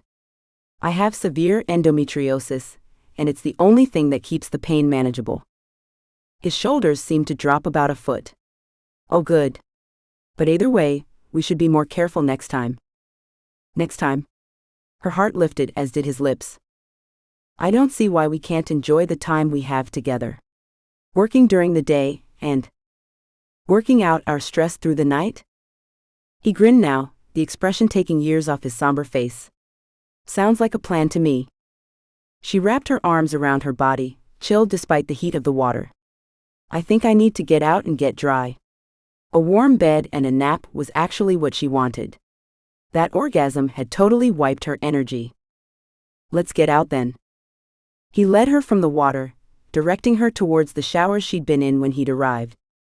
He turned the hot water on, then pulled her under the spray with him. The touch of his skin on hers was heaven, and she shivered. You're cold. Stay here while I get dry. He stripped off his underwear quickly and grabbed a nearby towel. Samara gaped at his naked body. He wasn't just muscled and well-proportioned. His ass was so rounded and strong it could have been carved out of marble. Her eyes strayed to his privates, a blush flooding her face as she realized that part of him had just been deep inside of her. Once a strong pillar to penetrate her, it now lay relaxed and harmless. Julian was soon dressed again in his suit pants and shirt. A civilized outfit for a not-so-civilized man. Wow. What incredible passion they'd shared. She'd never experienced anything like it. Even with men she'd dated for years and shared intimacy with over and over again, had never reached the level of connection she'd felt with Julian. And it had only been their first time. She couldn't imagine how she'd feel in another week or two. Here you go. Julian brought over a fluffy, dry towel for her, and she struggled to pull herself back into work mode. I don't want to go back to work now. You've made me all blissy and sleepy. She smiled up at him as she dried her body and pulled her dress back on over her swimsuit. She'd have to go get changed. Julian glanced at his watch. Well, it is 5 o'clock. You could probably fit in a sleep before dinner with me at 7. She'd worked her butt off all day, and if the night held what she thought it would, she needed a rest. Don't go giving me an easy go now, Julian. She wobbled sideways, giggling at her own silliness. He gripped her elbow and helped her move toward the door. Honestly, Samara, you've worked like a Trojan since you got here. Have a break, and if it makes you feel any better, dinner can be a work meeting, and you can redecorate the restaurant while we're there if you like. She stared up into his blue eyes, the strange vulnerability she saw there making her heart skip a beat. She opened her mouth to ask him if he was okay, then shut it again. If he was feeling half the euphoria she was, he could be as odd as he liked. All right. I'll go have a quick rest and get changed for dinner. Meet you back in the restaurant at 7, okay? He nodded and stepped away from her as they moved back into the foyer. Her legs wobbled as she walked away from him. She reached out, blindly pressing the elevator button and humming to herself. She'd never been stupid enough to do this before. Sleep with her boss, a colleague, no, one close to her professional life. She'd worked alone for so long and had been so strict with who she dated. Never before had she stepped over such a big line. The elevator dinged open, and she noted with relief that the carriage arrived with no grinding or squeaking. The mechanic they'd brought out yesterday did a great job servicing the old girl. Her wobbly legs managed to get her onto the elevator, and she twisted around, clinging to the gold handrail for help. Her eyes clashed with sky blue moments before the doors dinged shut. A smile sung in her heart. A giggle of laughter caught in her throat. She should feel guilty, stupid something. But there was nothing she could conjure up that would compete with the feelings of satisfaction humming through her veins. She was a contractor. He was on the board of directors, who had hired her to complete a job. Their relationship wouldn't affect how hard she worked. Quite the opposite. Julian was right. There was absolutely no reason they couldn't enjoy each other for the time they had together. Chapter 9. 2 hours later, she was rushing to get dressed after oversleeping. She had passed out the moment her head hit her pillow, and she'd barely surfaced to the alarm she'd luckily remembered to put on. She brushed out her mane of thick hair and tied it up in a quick bun. Lateness was a pet hate of hers. Some perfume and moisturizer barely managed to dry before she threw on the only semi-formal dress she'd brought with her. A red, clingy, knee-length outfit that dipped low in the front to reveal her abundant cleavage. Perfect for the start to, hopefully, a great night. 5 minutes later, she was walking back into the same restaurant that sat empty only days before. Tonight, there were 5 new staff members and a maître to take her to her table. She gave Fabrizio a huge smile as she drew closer. He was one of several staff members she'd hired and trained in the past few days. "Good evening, Miss Jenkins." "This way." He lifted his chin in a posh way that made her laugh, and showed her to a table at the back of the restaurant where Julian sat with a glass of red wine waiting for her. Fabrizio pulled out her chair for her and she sat. "Well done, Fabrizio." He bowed for her. "Can I get you a drink, madam?" "Water, please." He walked away and she turned to her date. "I'm so sorry I'm late. I overslept." "Great orgasms will do that to you." "Shish." She looked around to make sure no one had heard him, while flames licked at her neck and face.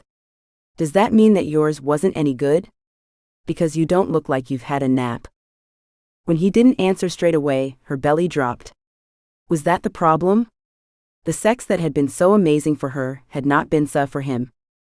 He leaned in closer, placing his glass down onto the table. "If I'd laid down after that, I would have slept for a week. I didn't trust myself." Relief flowed over her like a cooling rain. "Oh good." She picked up the menus and gave them a good look over. "What do you think of the new design?" "They're only mock-ups. I wanted your opinion before I went and launched an updated look.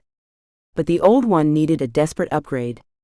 She'd had a local designer put together a new logo for the restaurant and menus.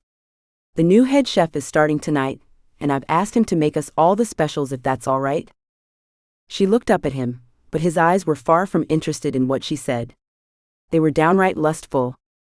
"It looks great." She wanted to stamp her foot, but instead playfully glared at him. "You didn't even look at it." He arched an eyebrow at her. "Au contraire. I've been here for over half an hour, meeting the chef who is by far the most enthusiastic person I have met since arriving here, and studying your new menus. I like the logo, although a slightly less confusing font might be better." "I agree." She grinned and swallowed the hysterical noise rising up from her throat. He liked what she'd done. "Stop overreacting. Since when is a client's approval so important to you?" "I like the way the tables have been positioned too. Less cluttered." She glanced around at the new tablecloths, cleaned walls, and freshly steam-cleaned carpets. "Yes, it's all come together beautifully. But I did have a great building to work with."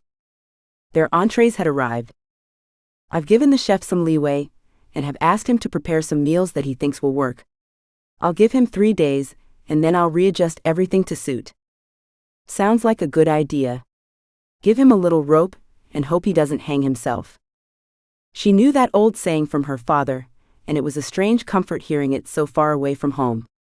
A smile spread across her face, as the warmth around her heart turned her into a puddle. "Is that what you did with me, Julian? Because I must admit, you've been a lot easier to work with than I first thought." He took a drink of his red wine and picked up his fork. "I wasn't impressed that my parents hired you without consulting me, but you've been a real asset to the company, and it was stupid of me to let my pride get in the way of getting my hotel back on its feet." Her hand trembled as she reached for her water. Wow.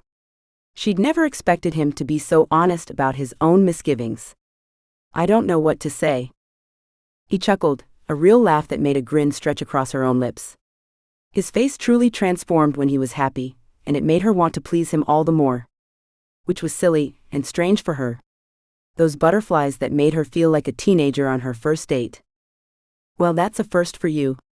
I don't know who you hired, but this is delicious." Samara picked up her own fork and sampled the prawn risotto. The perfect balance of cream, salt, and parmesan spread across her tongue. The texture also divine. Him? I agree.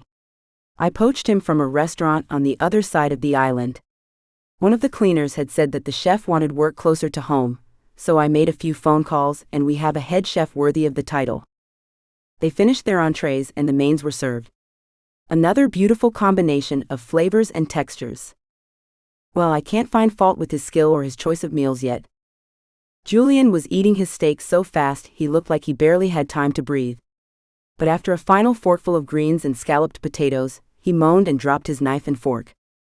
I think I worked up a bit of an appetite today. Despite her best efforts to put some mental distance between them, his words made her whole body squirm in her chair. Their afternoon had her achy, hungry for more of the passion she'd found in Julian's arms. You must have. The plates were taken away, and Samara poured some more water for her suddenly dry mouth. I have a proposition for you, Julian said, his words laced with a honeyed tone that made her belly twist and tighten. She pressed her thighs together and crossed her legs to dull the ache that throbbed at her center. She took another sip of her water, savoring the anticipation building in her body. It sounds like it's going to be an improper proposition. He chuckled again, but this time his eyes grew darker. It may be. We have 9 days left until you fly back to New York. I propose that during the days, we work alongside each other just as we have been, and at night we dine together and go to bed enjoying each other however we see fit. Their desserts arrived and Samara picked up her fork, slicing a thick forkful of baked cheesecake, and scooping it through the blueberry mousse on the side. A work holiday fling, so to speak? Her traitorous body jumped at the idea, but her chest tightened. Flings were not her style, and Julian was far too exceptional a man for her fragile heart to get close to. Yes. Precisely. I don't do long-term relationships, Samara. I should warn you now. She swallowed hard and tried not to show how his words chilled her. When had she ever entered a relationship with the end firmly in sight? Never. Tell me why, and don't cite our original agreement not to get personal. I think the pool today crossed us over into the forbidden zone. Julian leaned back in his chair and picked up the shortbread on his plate, biting into the crumbly cookie and chewing slowly. Samara took another taste of her cheesecake, the smooth subtlety of the lemon zest utter perfection. This chef was worth every cent they would be paying him. Okay, I'll answer a few of your questions if you answer mine. That's a fair deal. And not one she would have expected from him. Julian looked toward where the staff were talking, shining glasses and silver cutlery. Just as they should be. When he glanced back, the teasing in his gaze was gone, replaced by a bleakness that rippled out onto his handsome face. I don't enter into long-term relationships anymore, because I have just survived a short marriage and divorce. Her breath exhaled in a painful gush. That was not what she'd been expecting. A player that didn't want to be tied down? Sure. But not someone who'd loved and lost. Her eyes shifted as though seeing him differently. Oh, that must have been painful. He nodded tightly once. The whole bloody thing was painful. My wife, he practically spat the word out, played the dutiful role right up until the day we said I do, then she turned into an absolute hellcat. I couldn't wait to get out of there. Every fiber in Samara's body wanted to tell him that not all women were like that those few bitches were the extreme minority.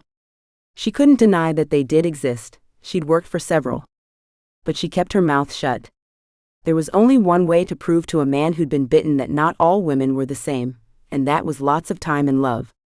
2 things she didn't have to give him. Okay, thanks for being honest. Now you ask your question, Julian. His face calmed. Tell me why you only allowed my company to hire you for a fortnight. We would have paid for you to stay for 3 months. More. She shrugged. The answer is simple, really. I'd planned to have this whole year off and had saved the money to do so. But my parents rang up a few weeks ago to say the bank was foreclosing on their house, and they needed money. I gave them what they needed, but it left me short for my goals for this year. So I'm here, filling up the bank balance again. He blinked. I'm sorry to hear that, but it doesn't answer the real question. Why only 2 weeks? If you need money, why not work more? Stay longer. She shook her head hard. She hadn't worked herself to death for the past decade to worry about money now. I have money. I own my 2-bedroom apartment and still have my business. I just didn't want to struggle if things didn't go to plan, and your mother's phone call felt like the hand of fate handing me a boon. But when it comes down to it, I need to take this year off for my health. He swallowed strangely, a downward edge pulling at his lips. Are you unwell? Oh no, it's nothing serious. Look, I don't want to give you too many details, but I've worked hard for a long time. I've sacrificed family time, friendships, and my health to a certain degree to get ahead. But my priorities have shifted, and my endometriosis has given me a timeline I'm finally listening to. You're still being very vague. She huffed out a laugh, her vision board swimming into view in her mind. Time to be completely honest. And although she knew that he was about to freak out and possibly run away, she owed him the truth. He'd given it to her. Julian, do you really want to know about my plans for babies, marriage, and my very unhealthy uterus? He shuddered, literally shuddered, like a leaf in a strong breeze. She laughed at him. Curiosity killed the cat. See? Told you. His spine had straightened until he was sitting up like a soldier. You're right. I don't want to know. She licked the metal prongs of the dessert fork. Good. So let's just enjoy the next 9 days and then we can go our own separate ways. And before she'd consciously made up her mind, she was hearing herself agree to his proposal. She may not be the type to sleep around, but if this was the last chance she had to feel a man's arms around her before she began the long and painful process of IVF, then she would enjoy it. Sounds good to me. He grinned at her, and her belly flipped, tugging at her in that special way. They finished their 3-course meal and stood up. I think that chef is hired for good now, don't you? Julian nodded, yes? Definitely. You did well there. Shall we? He tilted his head, and she assumed he meant to go back to their room. She'd love to, of course, but a bit of waiting never hurt anyone. Yes. But can we go for a little walk first? I am so full from dinner. She watched him carefully, and if he was disappointed by her request, he didn't reveal it. Of course, that's a great idea. Around the pool again? Or? She had a better idea. I'd love to walk over to the beach. I haven't set a toe on Waikiki since I arrived.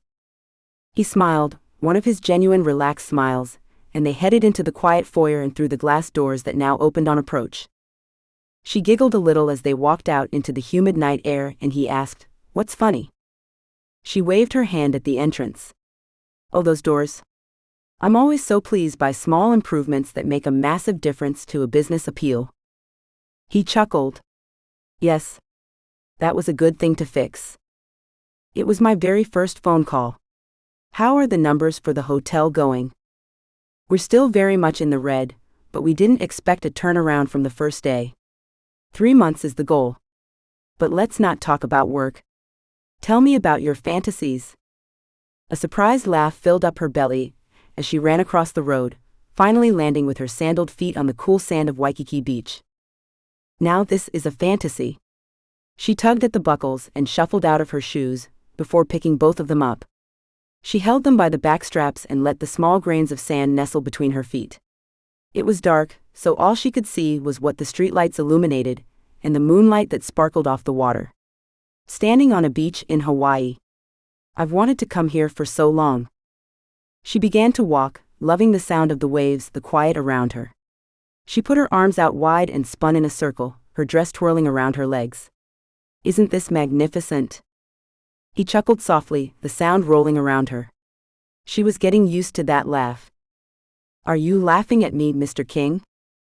She turned to look at him, and began walking backwards, her eyes now adjusted to the dark so she could see the unusual play of emotions on his face. What was he thinking?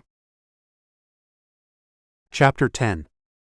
Julian stuffed his hands into his pockets and began walking along the firm sand, his Italian leather shoes sinking with each step he took. I am. But it's a good thing. She twirled again like a 5-year-old with a new party dress, a sight he would never have assumed he would find attractive on a woman. But Samara was utterly enchanting. How is it a good thing? How much should he tell her? They were beginning an affair of sorts, so some nice words were appropriate, but this woman was an Alice. There was a large rabbit hole in front of him, and the last thing he wanted to do was go tumbling down it. It's good because I've never met a woman like you. You're fun. She laughed again, the sound so clean and smooth it sent a shiver down his spine. There was no pretense or artifice to her, and he wasn't used to it. In his world, he was always looking behind people's words, investigating their intent, and second-guessing how they were trying to manipulate him. With Samara, he didn't need to do that. She was different, and it was as obvious as the moon in the sky. And all of a sudden, he was intrigued. Tell me why you're so different, Samara. Where did you grow up? What were your parents like? He was a big believer in making your own destiny, but science was proving just how important genetics were in making you who you were. I'm not that different. I suppose I'm a little happier or more positive than most the people I know, but that's just me. And my mum. She's a beautiful person. But not very thrifty with money, it seems. He regretted his words the moment he saw her face drop. Well, they are actually.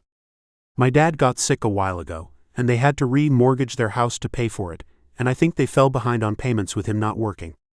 They live on a big block with lots of development potential, and I think someone saw the chance to grab their house.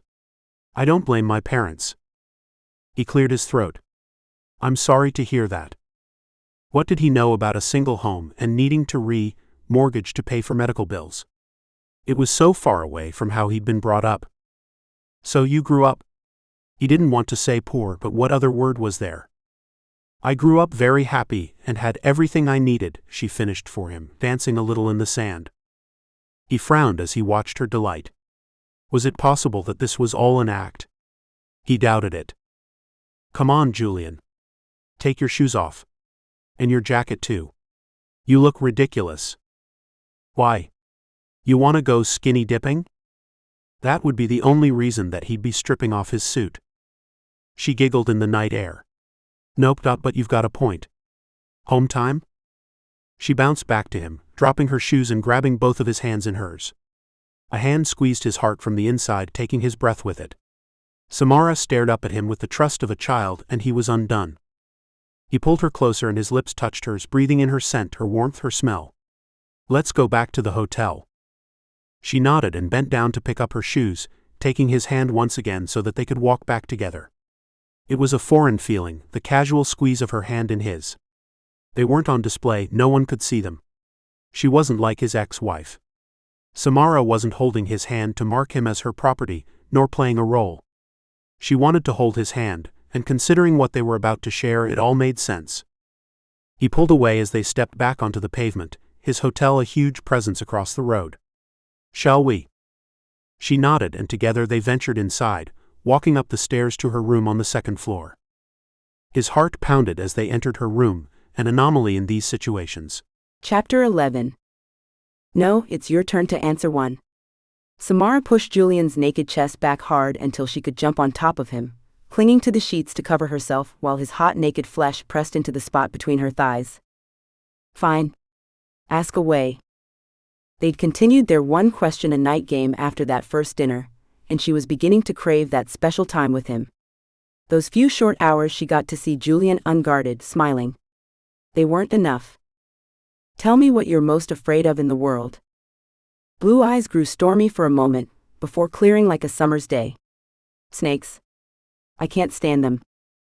Oh, you're cheating again. She reached under his arms and tickled the flesh over his ribs. He flipped them both over and she landed flat on her back, her hands pinned above her head. He smirked down at her helpless form and she glared back. He was too strong for her, and even though she hated it because it made her feel weak, she loved how dominant he was. She pouted up at him. That is not fair. I answered you honestly. It was a battle, every night. To glimpse a true part of him, a rawness that she desperately wanted to see. He'd fought her those first few nights and she hadn't minded too much, but they were getting to their last days together and she'd grown more desperate to know him. I'm not afraid of much, Samara. Death, maybe. My parents growing old and sick. Maybe. He shrugged a little, and she relaxed the fight in her arms, so he rolled onto his side behind her, pulling her body into his until his heart beat against her back. Her eyes closed all by themselves. Like curtain call at the end of an amazing play. I can agree with you there. I'm really close to my parents. I couldn't imagine not having them. The silence stretched and she let her body relax against his, willing him to stay a little longer. Why he had to go back to his own room each night she'd never know. Work, he said. Yeah, right. More like a deliberate wall he kept up between them. I better get going. You're tired. She groaned and twisted in his arms, pressing him down so that she could curl up on him, her head on his chest. Why do you always leave? We've only got 2 more nights together, and then it's all over. A lump lodged itself in her throat, and she swallowed hard against the hot ache in her chest. They worked their asses off each and every day, and they celebrated their successes together each night. They were a great team. She hadn't wanted to care about the man in her bed, but she did. A lot. She couldn't stand the idea of not seeing him again. Good night, beautiful. He kissed the top of her head and maneuvered out from underneath her arms. Samara pulled up the coverlet and arranged her pillows for sleep. How did he made love to her with such passion and skill, and then leave her straight after? Her body was still buzzing from the orgasm he'd bestowed on her. Are you sure you don't want to stay? She patted the bed next to her. I'll make room, I promise. I'm not too much of a bed hog. She was lying there. Her girlfriends that she'd shared beds with over time after big nights out or conferences had always complained that she was like an octopus. No. I can't. But why, Julian? He groaned as he pulled on his shirt, his jacket, his pants. It was such a shame to watch his incredibly strong and beautiful body be covered up like that. Because, Samara. She held her breath. Was he going to answer her? Because? He sighed and shook his head. Damn it. Come on. Please. Just be honest with me. This one time. He spun back around and she knew she had him. His eyes had darkened. Because there is an intimacy to sleeping together that I don't want. We're already too close, and with you leaving, it just doesn't make sense. I'm too close? Huh. Yes? He nodded his head once, dropped down onto the bed for one more kiss, then waved himself out the door. She was too close. What did that mean? Why was she so bad at understanding men? Did he like her too much? Was she already too close because she was so clingy, too affectionate? What? She lay back in her snuggly pillows and felt the burn of tears in her eyes. No. Don't you dare. She could not afford to feel too much for this man. He'd made it clear at the beginning of this relationship that he wanted nothing more than a fling, and she'd agreed to that, so she couldn't complain now. She blew out a long breath and visualized her dream board. This year was for her and her baby. Despite how lovely Julian could be, how smart and funny and certainly sexy as hell, he was not relationship material.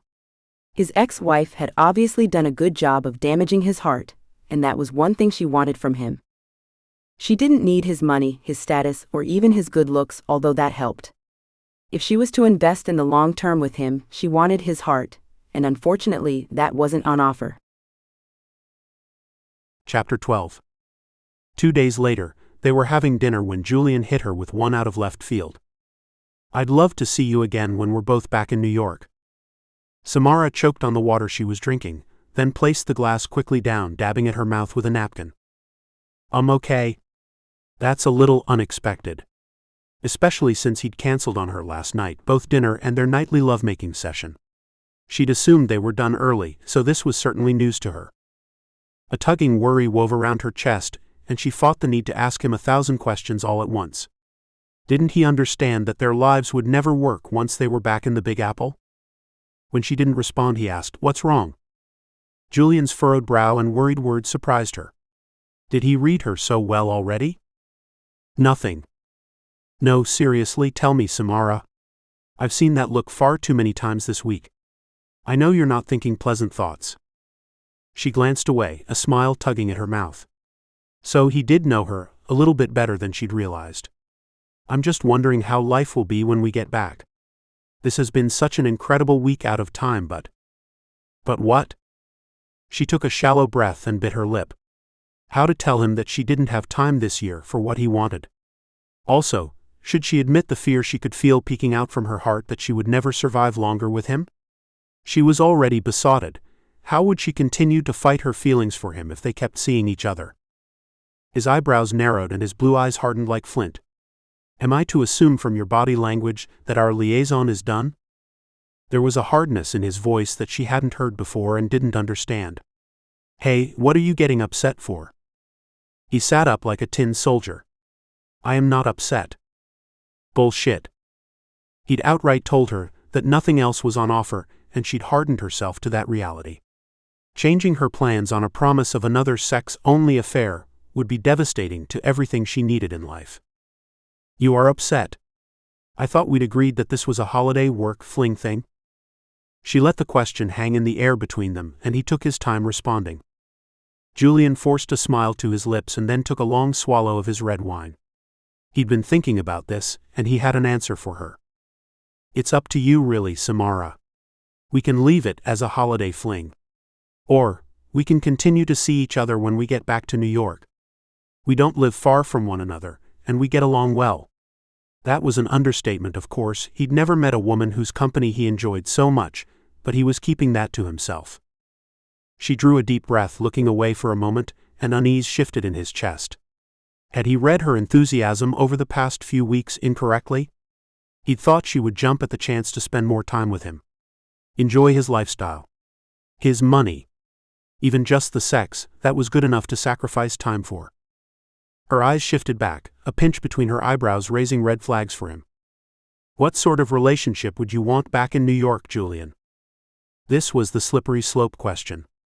Women slid these into the conversations too often, and he had to be careful here. Same as we had here. Dinners, sex, conversations. I find that I enjoy spending time with you, sharing ideas. He swallowed, amazed at the strength of emotion tightening his chest. I don't enjoy people's company often, and I'm going to miss these easy exchanges once I'm home again. All of that was true, and he was surprised how easily it spilled from his lips. He didn't like to give women he dated a tool to use against him, but as Samara was so different, he was willing to afford her more compliments. An insight into how he felt about her. She relaxed in her chair, her shoulders dropping down and a beautiful smile lighting up her face. Thank you for saying that. I find you easy to talk to also, and I'm going to miss you once I leave.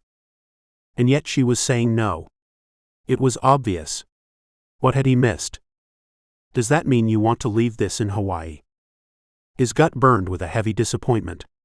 In himself mostly. He wasn't generally wrong about women. No, I'd love to keep seeing you when we get back, but... She bit her lip and his mind whirled with possibilities. A boyfriend, a husband, kids? What was stopping her? And why hadn't he researched her more thoroughly before taking this step? Foolish mistake. A first. I have to tell you something, and I'm not sure our stars are going to line up on this one. Tell me. He ignored the line about the stars, or whatever she believed. Fate was not real. He and only he controlled his life. I want to get married and have a baby this year. What? Where had that come from? Pardon me? His hands landed palm down on the table, the force causing the knife and fork to clatter against the plate. She'd said something about marriage and babies in that first conversation they'd had, but he'd been too petrified by the topic to quiz her any further. And he hadn't thought it applied to him, but now obviously it did. Had this been her plan all along? To seduce him into marriage? Not a chance. He was never getting married again. Never. She rolled her eyes at him. Don't freak out on me, I'm just being honest. His heart raced in his chest. Not a good sign. He nodded at her, to continue. He didn't trust himself to speak as expletives whirled around his head. She sighed. I should start from the start.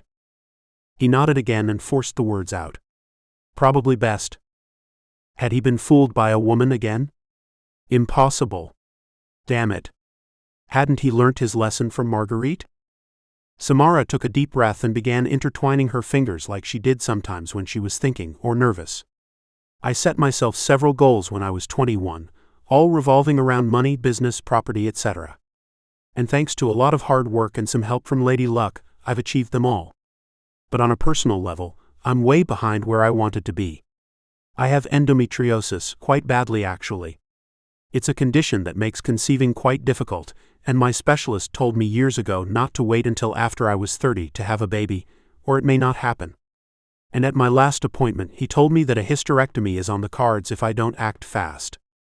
His hands stopped their aching as he released the pressure on his shoulders and arms. His heart calmed down and he took a breath. And you're 30 now? He understood goals and time constraints. His whole life had been about them. He was grateful that a biological clock was one thing he would never have.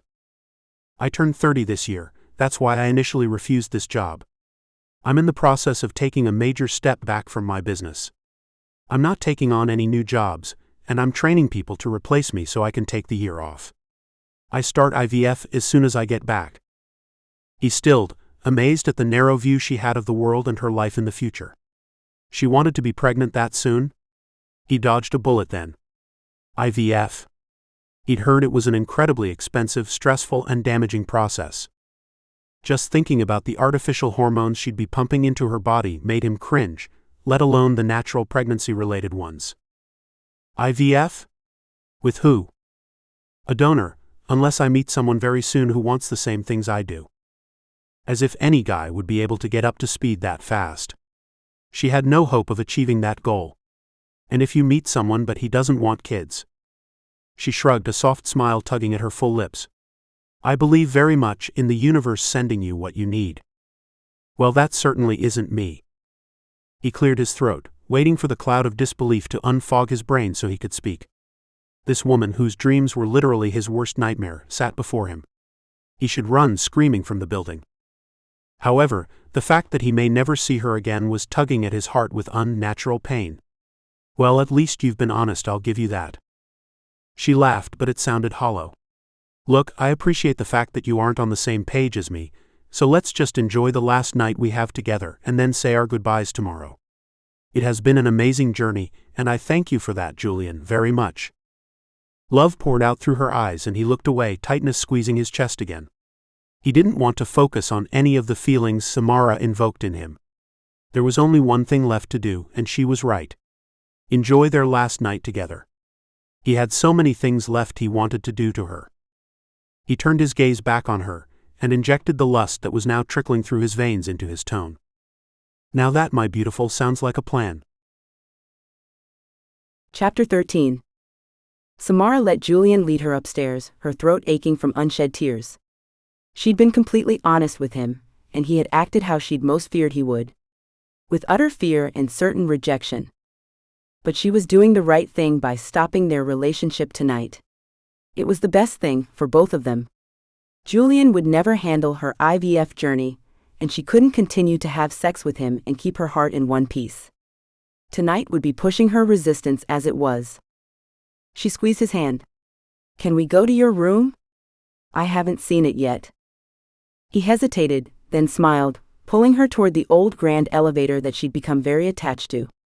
She'd missed this hotel so much once she was gone. She'd grown attached to everything and everyone. Her pride at seeing the transformations that took place every day filled her to the brim. Sure. Why not? He pushed a penthouse button, swiped a card she hadn't seen before, and they glided up the old shaft. I was scared to death the first time I rode this elevator, Samara confided. He smiled. But you got that fixed up pretty fast, didn't you? She nodded. Safety first. That statement quietened them both down. They had been safe. Very safe. They'd gone through a box of condoms this week. Except for that first time in the pool, of course. The elevator ground to a halt, and the doors dinged open straight into the apartment. Very impressive. Who did this renovation? It was huge. Large modern kitchen, a living space that was bigger than her entire apartment at home, and she assumed it had several bedrooms. Wow. This is incredible. Why didn't we spend more time in this room? She walked over to the large windows that gave her a bird's eye view of the city. Waikiki is very pretty, isn't it? Yes. It is, he answered, ignoring her question about why they didn't spend more time in his room. He walked up behind her, and slid his arms around her waist in a comforting gesture she would miss. "What shall we do tonight? Make love in the spa, perhaps?" "Oh, spa." She twisted around and noticed a strange disappointment on his face. What was that? Perhaps he'd brought other women here, and they'd responded to all the wealth in a similar way. "Actually, we've already done the water thing. Do you have anything you'd like to do?" He smiled this time, the light reaching his eyes for once. "Yes, I do." He picked her up and carried her over to the kitchen, where he set her down on the marble bench top.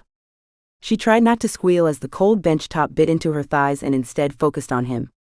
Julian ran his hands up the outside of her thighs, her insides clenching with need. Finally, he tugged at her panties. Obviously, they were going to make love right here. "Lie back." Throwing caution and insecurities to the wind, Samara lay back on the cool marble and let Julian pull her panties down. Nervous bubbles wiggled in her belly, but she did as he asked. Her knickers disappeared down her legs and Julian knelt on the floor, his hands opening her thighs. She lifted her knees, placing her feet on his shoulders as he began to kiss up the inside of her thighs with his soft, beautiful mouth. She covered her face with her hands, a strange embarrassment sweeping over her as tingles of pleasure curled in her belly. They were beneath bright lights in his kitchen, and he was about to lick her. "Oh wow." She moaned as his tongue pulsed over her swollen clit, the sensations coursing down the backs of her legs. He continued to pleasure her as she thrashed on the table. His tongue swiped over her flesh, suckling her clit before delving deeper down into her body. "Julian, please."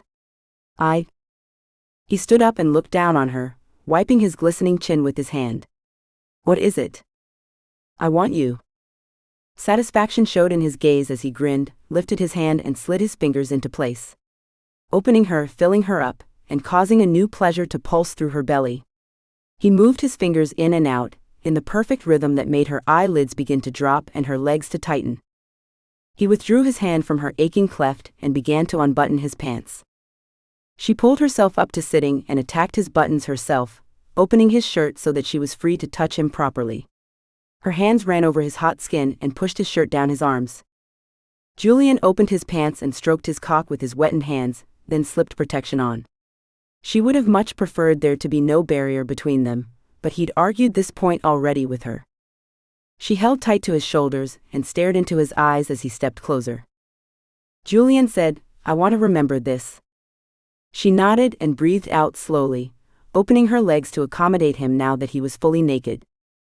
He set his thick arrow-shaped cockhead to her swollen lips and slid in slowly. She bit her lip as hot tears gathered in her eyes. She concentrated on her breathing, his blue gaze connecting with hers as he dove into her body, bringing them together for the very last time. That thought caused more tears as hot, tight pleasure squeezed her belly, and she closed her eyes, dropping her head as the feelings overwhelmed her. His hand shot up and lifted her chin. "No hiding. I want to see you." He pulled back and she cried out, shifting forwards to receive him again. He slammed back in and she screamed, digging her nails into his shoulders. He moved back again, and the emptiness inside her became too much to bear. He thrust back towards her, and she stared straight into Julian's eyes, his mouth open and his breathing rate increasing as he began to move harder and faster. They were now both part of the ancient dance, a race to the end. They moved as one, each receiving and taking as the storm began to lift them up and throw them around. "Julian, A hot, huge wave crashed into her and she cried out, squeezing him tightly as pleasure slammed through her. Julian kept moving, prolonging her orgasm until he was grunting, panting, fighting his own release. She shifted her pelvis forward again, taking him deeper, and then she heard it. That hitch in his breath, that groan. He threw back his head as he thrust, balls deep, into her body, and let go of that beautiful control he had. He shuddered in her arms and she kissed the line of his strong throat, then his cheek when he finally dropped down close enough. The heat settled over them like a cloud, and she didn't want to break the spell. But when he finally did, she let go of any hurt feelings. This was one last night to remember. "To bed?" he asked as he pulled away. She nodded as he cleaned himself up, grabbed his bedraggled clothes and led her into the huge main bedroom. They made love again, and when the sun rose, she was still in his arms. They didn't have breakfast together, nor really said goodbye. "I better go, Julian." I've got a lot of things to check off before my flight tonight. Of course. Thank you for all your great work over the past 2 weeks. You really have got this hotel back on the road to recovery. Straightening her collar, she ran her fingers quickly through her hair. She'd have to stop off at her room to shower and change, then she'd attend to the staff. Turning to him, she pasted on her sunniest smile. She'd done a great job, even if she did say so herself, and had a better time than she'd ever imagined. It has been an honor, Julian. This job has been an incredible experience. The new managers are all very qualified for their positions. My handbooks are all being printed and should be here this weekend, and I'm only a Skype call away if you need anything else. Something she'd made sure everyone in the hotel knew. Just because she'd be home doing her health retreat thing, didn't mean she couldn't fit in a call or two. I know. And I have your email. I wish you luck with your future plans, Samara. She smiled at him, her heart squeezing tight. You too, Julian. It really has been an honor to work with you. He smiled at her, then headed off into the shower, shutting the door behind him. Samara managed to get through the day very well. Surprisingly well. She tied up all her loose ends, managed to speak to the staff, and even have a beautiful, albeit fast dinner as she was running out the door. Leaving the hotel was so far away from her first experience when she'd arrived 2 weeks ago, she could barely believe it. This time the maître called her a taxi, the doors whooshed open on their own, and there was a tour bus arriving on the doorstep to check in. She left Hawaii with a smile on her face and knowledge that she'd done a great job. However, the ache left in her chest as she watched Waikiki disappear beneath the cover of cloud as her plane took off, told her that Julian would not be as easy to forget as she'd originally hoped. Chapter 14. The baby looks perfect. Measuring a little big for 20 weeks, but that's still within normal limits. You are one very lucky woman, Samara. Samara couldn't tear her eyes away from the ultrasound screen where her baby moved vigorously around, almost as though it were trying to run away from the probe pressed into her belly. I am so lucky. Her obstetrician took the metal paddle away, and the screen froze on the last image of her little one. It was 4 months since she'd left Hawaii, and 3 months since she'd realized she was pregnant. The most incredible and terrifying moment of her life so far. The fear had been immediate, followed swiftly by disbelief and then a warmth of love that she'd never expected. Against all odds, she'd conceived the baby her specialists had sworn was almost impossible, in a body she'd been told may not be able to carry a child at all. She'd held her breath until that first ultrasound at 12 weeks, when despite the fear gnawing at her insides, she'd hoped and prayed for a good outcome. The universe had delivered for her. Her life was now even better than she'd ever imagined. Seeing the baby's little heart racing away on that first screening caused tears. They hadn't stopped since. Tears of joy, tears of relief, tears of hormones that she couldn't quite control. Thank goodness the nausea had finally stopped. She'd lost 10 pounds in the first trimester. She hadn't been able to keep anything down. All done here. You can get dressed and I'll see you at your next appointment. Her obstetrician handed her a printout of her baby's profile, and she gripped it tight. Her parents would love having this picture. She'd have to scan it and email them when she arrived home. Thanks, Alex. He left her alone and she got to her feet, checking her phone and seeing another missed call from Julian. Her stomach tightened with unease. What did he want now? That was the 3rd time he'd called in 3 days. She'd managed to avoid seeing him since Hawaii. There had been a few phone calls, emails to staff, and even a few video conference calls with decorators for the hotel. Despite her original reservations on working through this year, she enjoyed it. She'd been happy to help him follow up with the work she'd started, and had built the King Hotel empire for her time. They'd paid for all her nursery furniture and stroller already, just in the overtime she'd done since leaving.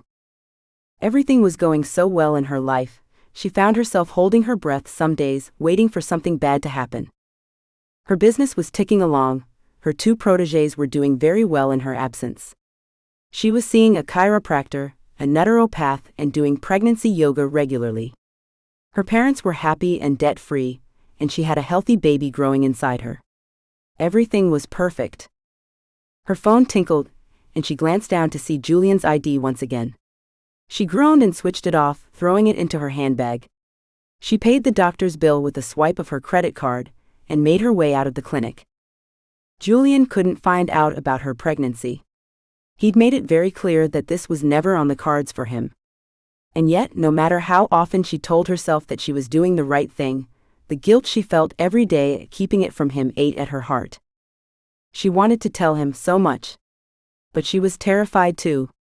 Would he be angry with her? More than likely. Would he demand DNA tests? She shuddered at the thought. Would he never want to see her again, or worse, would he demand his parental rights? No. She wouldn't lose her baby. It was not an option. She walked the few blocks home, stopping for a soy latte, her one for the week. She'd cut back on most unhealthy foods, but she just couldn't give up her little bit of chocolate and caffeine. Her reflection beamed back at her as she passed by the many sky-rise buildings. She wore a coat today to stave off the fall chill, but her figure-hugging navy dress beneath showed her basketball bump nicely.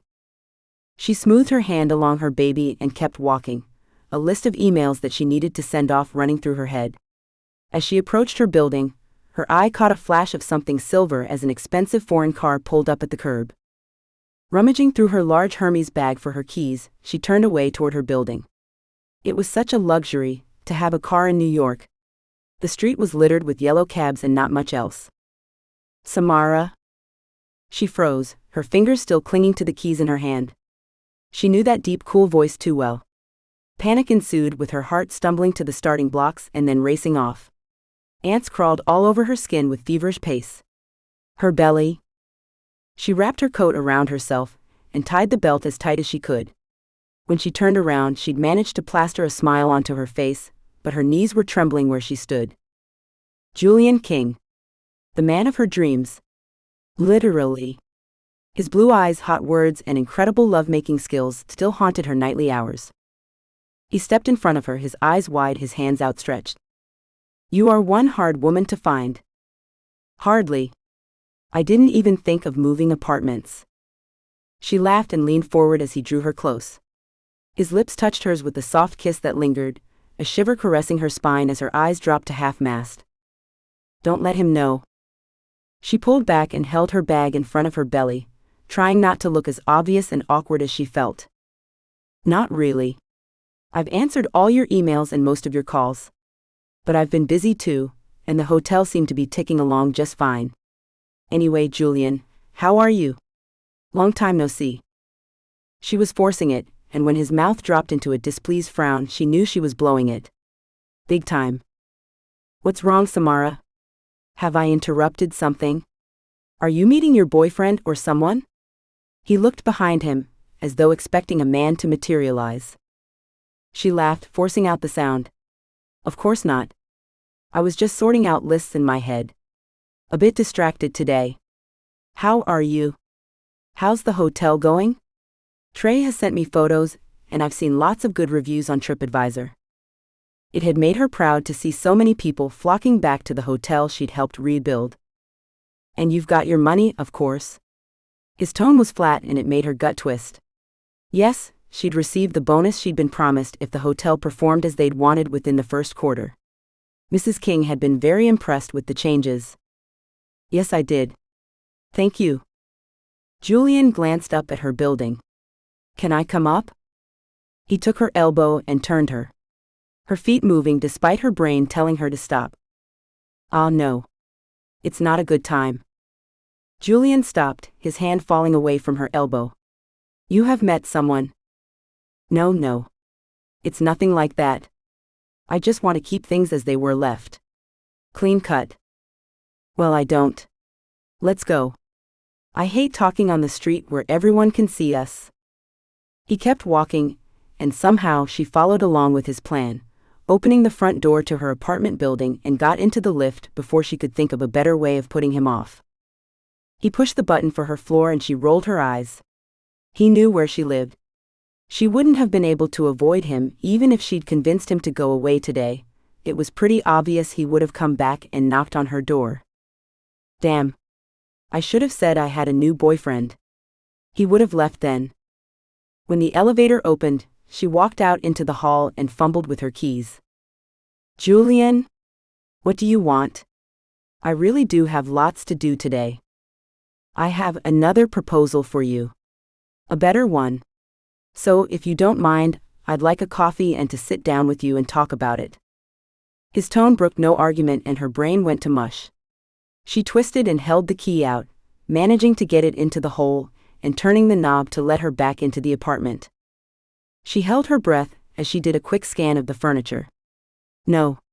Nothing baby-orientated that she could see. It was all tucked away in the nursery. Coffee, you said? She walked over to the kitchen and turned on her coffee machine. She hadn't used it in months. The aromatic smell that had once made her practically moan with delight now made her belly churn. One of the many things she'd gone off during her pregnancy. Cappuccino? She put the pot into the machine and heated up the milk, her heart fluttering away like a caged bird. How was she going to get him out of here?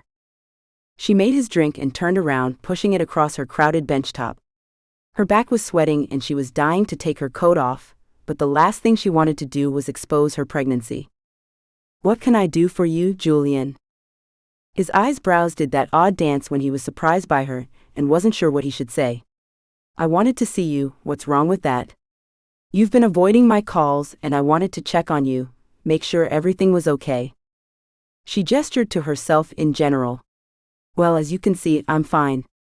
Traveling along my journey. The corner of his mouth kicked up in a cute smile she remembered so well, and her tummy fluttered at the sight. You're such a hippie. She shrugged and crossed her arms over her chest. Yeah, well, I'm me. And you know that. I do. And that's why I'm here. You look different. You have no idea. Well, I feel different. I'm finally looking after myself as I should. So please, I have a shower calling to me and a conference call later on. Our business is done, Julian. He was still staring at her, his eyes surveying her body, skimming over her breasts and lower. She looked down and realized crossing her arms beneath her breasts had caused her coat to tug against her belly, exposing her curve. Oh no. Chapter 15. Was that the reason she was still in her jacket? Her cheeks flushed pink with the warmth of the room. She was hiding her belly from him. But why? Julian swallowed the acid in his throat, his eyes lingering around the soft swell of her lower abdomen. Her jacket gaped open, revealing. You're pregnant. The words came out like gunshot in the room. His hands began to shake as he picked up his coffee cup and took a sip, ice running through his veins, vanishing all remnants of heat. Had she gotten herself knocked up after she returned to New York? With IVF as she had planned? Or was it his? Whose baby is it, Samara? His brain calculated the dates, 4 months, 1 week since she'd returned to New York. He had no idea how pregnant she looked, but he was going to find out the truth, so help him. Why was she stammering? The question wasn't that difficult, and definitely indicated a hole in her usual immediate honesty. Julian, this is my baby, there is no father. Anger boiled in his gut like a turbulent sea. He pressed both palms into the cold marble of the bench top, glaring hard at the woman he thought he could trust, who wouldn't lie to him about something so important. It's mine. Isn't it? She didn't move, but every instinct in his primitive hunter sensed the fear, knew the truth. No. He spun away from her, his hands clenching into fists. For fuck's sake, Samara? How the hell did this happen? She was a liar. A goddamn liar. Like every other woman he'd ever met. He'd thought she was different. How could he have been so wrong about a person? Once again. Classic fool. Calm down, Julian. I told you. This baby is my choice. There is no father, no obligation. You need not do anything. Need not do anything. The words reverberated around his head like the echoes in a cave. A coldness washed over him, straightening his spine to an iron rod. Had she just admitted that the baby she carried was his? What happened to the IVF she'd wanted to begin? Not to mention her supposed infertility. He'd actually felt sorry for her about that. For months after they'd split. How on earth did this even happen, Samara? You said you were on the pill. That you were beginning IVF soon, because getting pregnant naturally wasn't possible for you. What other lies have you told me? She blinked a few times before flicking her hair over her shoulders and placing both hands on her hips. The move made her coat spread wide and his gaze dropped to her swollen little belly. I've been on the pill for 10 years for my endo. I went off it a couple of weeks before I met you, on doctor's orders, so I could start the IVF process. And I was told I might never conceive naturally. So when he didn't pull out in time in the pool and she told him she was on the pill. So you outright lied. He turned away. Every woman he'd ever met had deceived him, but this was the worst ever. Holy Mother in heaven. A baby. She touched his shoulder and he flinched, but he couldn't stop himself from turning around and looking at her flushed face. I didn't mean to mislead you that time in the pool. I was all blissful and post-orgasm when you asked, and I just answered without thinking. He glared down at her, his jaw aching from the tight clench he had on his teeth. That's your excuse? The orgasm made you do it? Why would you even keep it when you found out? When her eyes widened in horror, he looked away, unable to watch her outrage spread across her beautiful traitorous face. He knew why she'd kept the baby when she found out she was pregnant, without an expensive IVF process. This baby had been her yearly goal, her plan, and he'd fallen for it, hook, line, and sinker. She finally removed her jacket, revealing her gorgeous body and the protruding belly that his genetics had contributed to. She stared at him as she stroked her stomach with both hands, her fingers running up and down in a rhythmic, loving pattern. Because I believe in the universe and the laws of attraction, Julian. I wanted a baby this year, and was willing to go through IVF alone to achieve it. This was meant to happen. I just know it. This is the baby I'm meant to have. The heavy, angry pain that ripped through his gut rippled up and out, filling his arms with a tension that mimicked the need to fight against the stress attacking him. You're meant to have? Didn't you even consider whether I should be asked how I feel? How selfish could you be, Samara? She dropped her arms and turned her hands up. I'm telling you now when I could have lied to you. Told you it was a donor sperm baby. You made it very clear that night we had dinner that you had no interest in marriage, a family, or even a proper relationship. Why would I burden you with this information when it's the furthest thing from your life plan? What a ridiculous reason to withhold life-altering information. So now it's my fault? You stole my sperm, gave me no choice in this, and now you're having my baby without my permission. Anger flickered across her face, her lush mouth twisting up and her eyebrows drawing together. I did not steal your sperm. If I remember correctly, you gave it to me without a second thought. Heat washed up his neck, a spreading sense of shame finding its target near his gut. He'd come inside her without a thought for the consequences, something that had never happened before. Not even with his ex-wife. But if I'd known you weren't protected, we could have sought out the morning after pill. You've taken away any chance I had in making this decision with you. Her hands went to her small belly, cradling it protectively as she slowly took a few steps back toward the door. I need you to leave, Julian. Just pretend this conversation never happened. She held open the door to her apartment, and he stared at her. Are you serious? She nodded once. Absolutely. I didn't want you to feel trapped or hurt or anything. We had a good time in Hawaii, but we're home now and you can go back to your own life. As if he could or would do that. But she obviously didn't know him well enough to know that. He marched straight out into the corridor, his back ramrod straight, his nails digging into his palms and rolling waves of nausea. A baby. His baby. Not his baby. Hers. Chapter 16. Oh shit, oh damn, oh crap, oh no. In her hand, Samara held several white pieces of paper.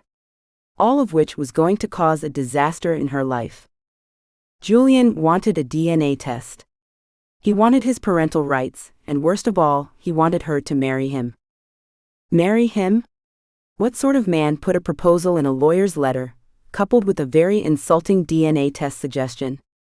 If he didn't think the baby was his, why was he bothering to even offer her marriage? Oh, you bloody bastard. Hot, angry tears blurred her vision as she paced her newly carpeted lounge room. He couldn't do this, surely he couldn't. A short phone call to her lawyer later and she realized he could. Ask for his parental rights, absolutely. Make her marry him? No. Samara lay on her bed and cried, gut-wrenching, painful sobs. The baby she'd longed for, wished for, and prayed for would soon be taken from her. No. She fell asleep somewhere through the night, only to be woken by a doorbell well after sunrise. Blinking her eyes awake, her clock read 9:10 a.m. Who on earth would be banging on her door this early? She pulled herself out of bed, nausea swimming in her gut and rising in her throat. She grabbed for the crackers on her bedside table, chomping on one of them as she slowly climbed to her feet. She tried to swallow, but her mouth was too dry. Yuck! The banging continued, and she called out, "I'm coming." After what felt like forever, she finally made it to the front door. Samara squinted through the key lock to see the devil himself standing on her stoop, red horns and a swishy tail present. Pressing her lips into a thin line, she grabbed for the door. She unlocked it with banging precision, and pulled it open to glare at him, before she'd even thought about the intelligence of that decision. "What the hell are you doing here?"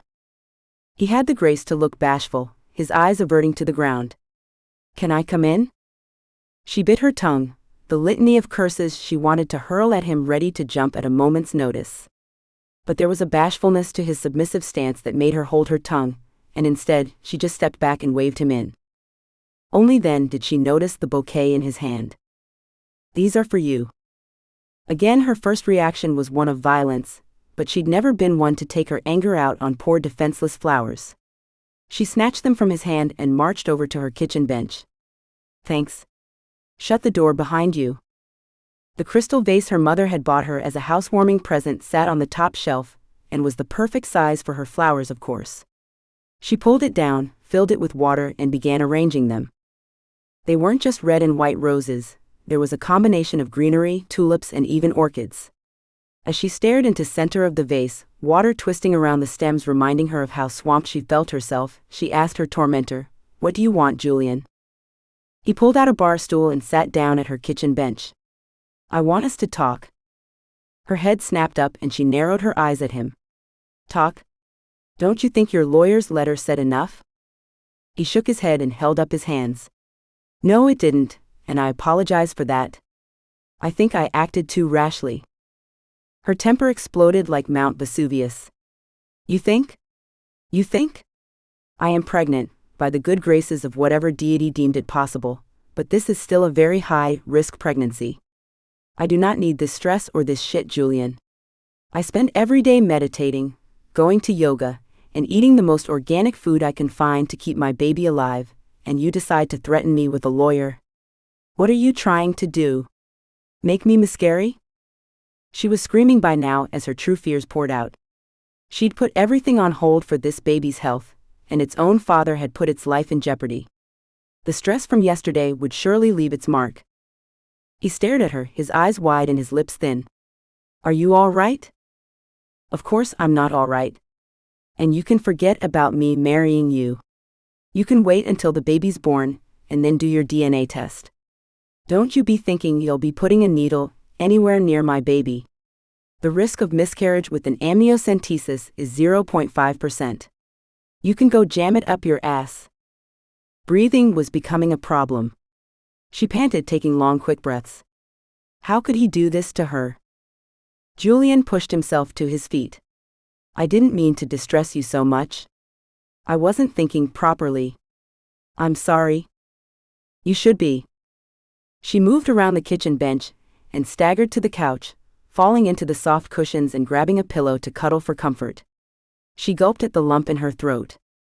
"And I can't believe you honestly even want a DNA test. As if this baby could be anyone else's."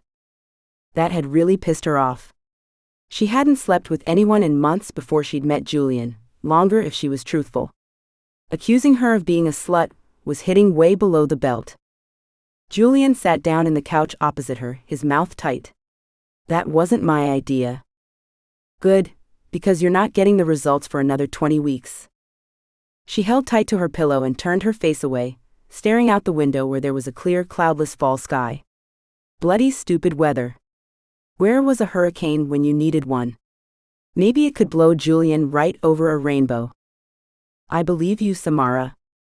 She snapped her head back around. "And do you still believe that I did this on purpose?" He didn't blink, but there was a hardness in his gaze that answered it for him. Of course you do. She fell back against the pillows and let her hands fall down to the side. How was she ever going to make him understand? She would never have deliberately done this to him. Never. Chapter 17. Julian regarded Samara as covertly as possible. Her keen eyes were too perceptive for him. He wouldn't be able to hide anything from her, so no point lying to her. Yes, his suspicions were still there that she had tried to get pregnant on purpose. But there was one thing that was bugging him. She hadn't told him. Had no plans to do so from her reactions so far. So what had he been? A means to an end? A cheap sperm donor for her baby? Because despite his lawyer's obvious fears, she wasn't after his money. He'd had her investigated yesterday, while he stewed in his juices, and although she was nowhere near the league of his parents or himself, she was very comfortable financially. She would provide a nice life for her child, but there was no way he was going to let her do it on her own. It's not that I believe you did this on purpose. I know the sex in the pool was more my idea than yours. His mouth twisted as the piece of logic popped into his head. She hadn't hunted him down, tied him up and stolen his sperm. She'd engaged in very passionate hot sex, and he'd been the one with no control. The pill lie still bugged him though. But you lying about the pill afterwards. Her groan was immediate as she pulled herself back up to glare at him. I don't know how to make this any clearer. I was on the pill for over 10 years. Non-stop. I couldn't go off it because of the bleeding and the pain. I went to my gynecologist in February and told him this year was the year I was going to try to get pregnant. I had an operation to cut out all the endo in my belly, and then he said I had to go off the pill if I had any chance of getting my ovaries working again. I had plans to wait a few months, get my body super healthy, and then start IVF. I never thought I would be able to conceive naturally. Since I turned 18, I'd been told it would be practically impossible for me to ever have a baby. She was panting now, her chest heaving with her impassioned storytelling. He nodded and let her words sink in. It would be easy enough to check with her doctor the facts she spouted. He'd once been a man who could tell if someone was lying with a look, but since his massive failure with his ex-wife and ex-manager, he didn't trust his own instincts. Because they were telling him that she was being honest. All right. I will believe you. He didn't have his fingers literally crossed, but mentally he had both hands making the motion. But we still have the issue of the pregnancy. I want to be able to see the child every day. Living together and marriage is the best solution. Originally, he had balked at the idea, massively. But then it had been pointed out to him what would happen if they didn't marry. Samara was a young, beautiful woman. She would date, perhaps not right away, but eventually she would meet someone. Fall in love and get married. And his child would call that man daddy. He couldn't have that. He didn't want that.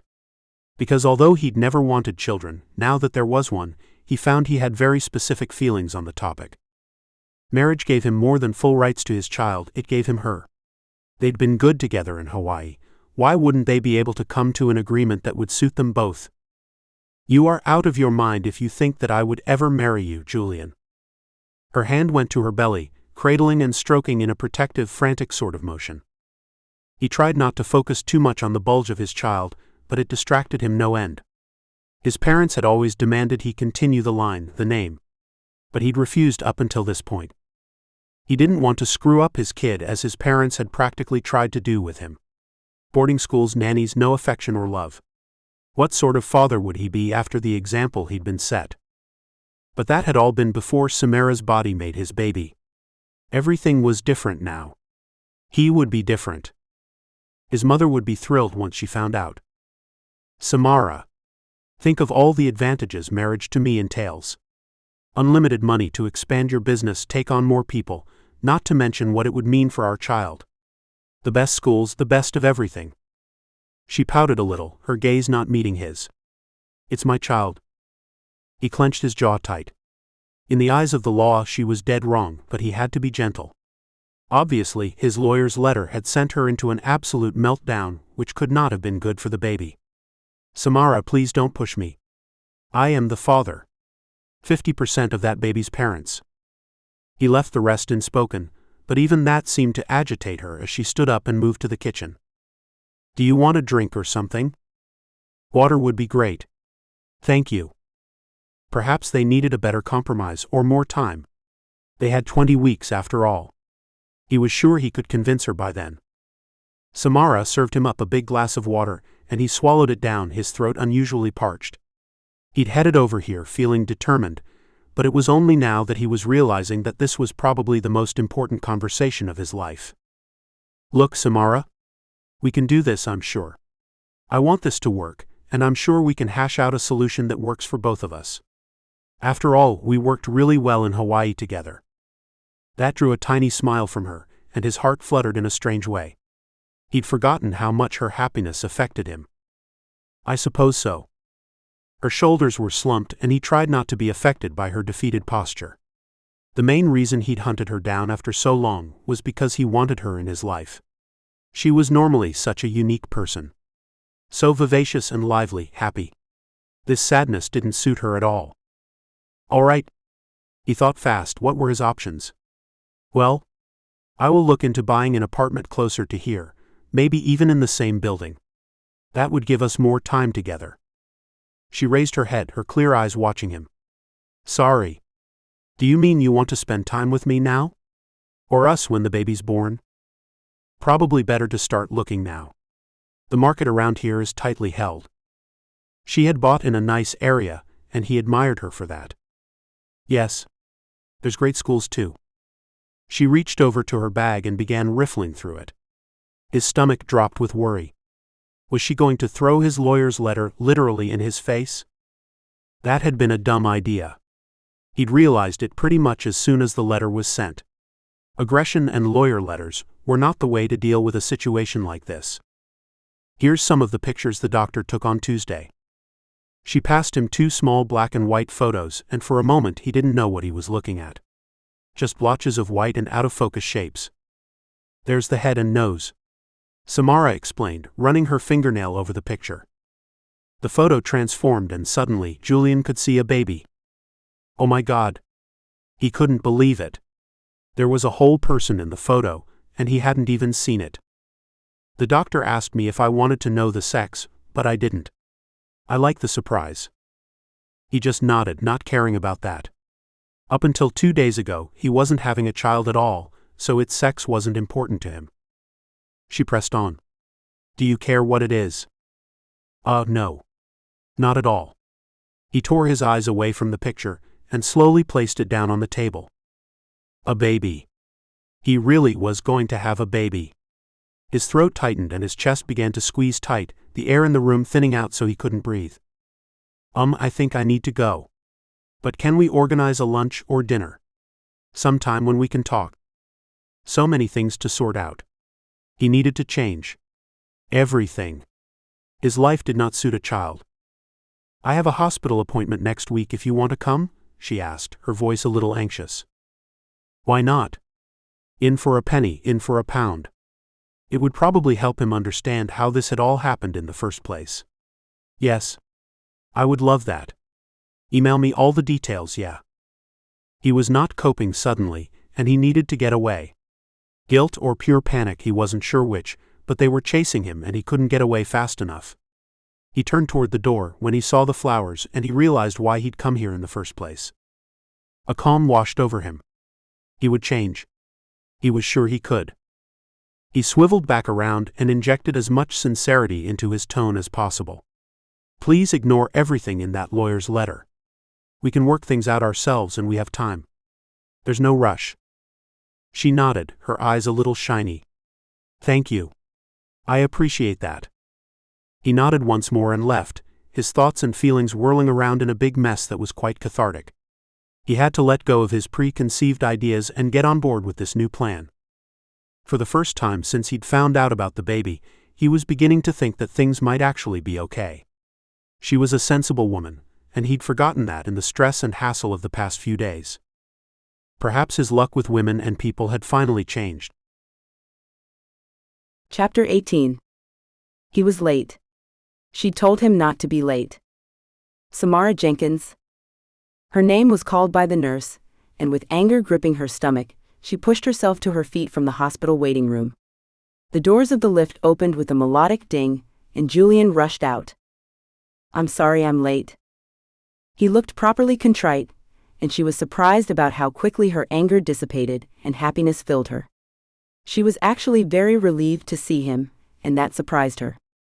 She'd spent the week trying to come to terms with the fact that she would now be sharing her precious miracle with another person, and although it initially stung, she was warming to the idea that her child would have both a mother and a father who loved them. "It's okay." He smiled at her, and they both walked over to where the nurse was directing them into one of the suites. They sat on the leather chairs, and her obstetrician walked in. "How are you today, Samara?" "Good, Alex." She indicated to the powerful man in a suit next to her. "This is Julian King, the father." She gave her obstetrician credit. He didn't blink an eye, simply turned to Julian and shook his hand. "Nice to meet you. I'm Dr. Alex Liliak. You must be excited about your little miracle here." Julian's smile was forced.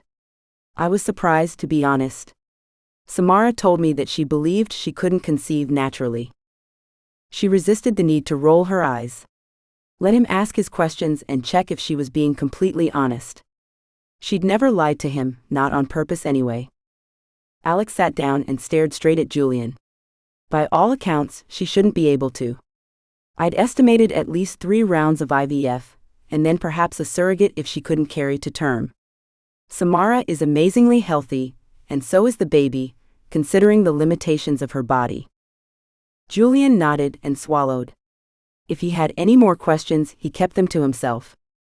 "Would you like to take a quick look at your child?" Julian nodded, and Samara stood up and lay down on the doctor's table. Alex grabbed his small ultrasound machine, applied the clear lubricant to the head, and ran it over the swell of her belly with gentle proficiency. The baby's image popped onto the screen and her heart thumped in happy bliss. "There you go, Samara. Beautiful, clear image. Nice strong heartbeat." Julian was hovering around, and his eyes were transfixed on the screen. "Is everything okay?" he asked, his voice a little strained.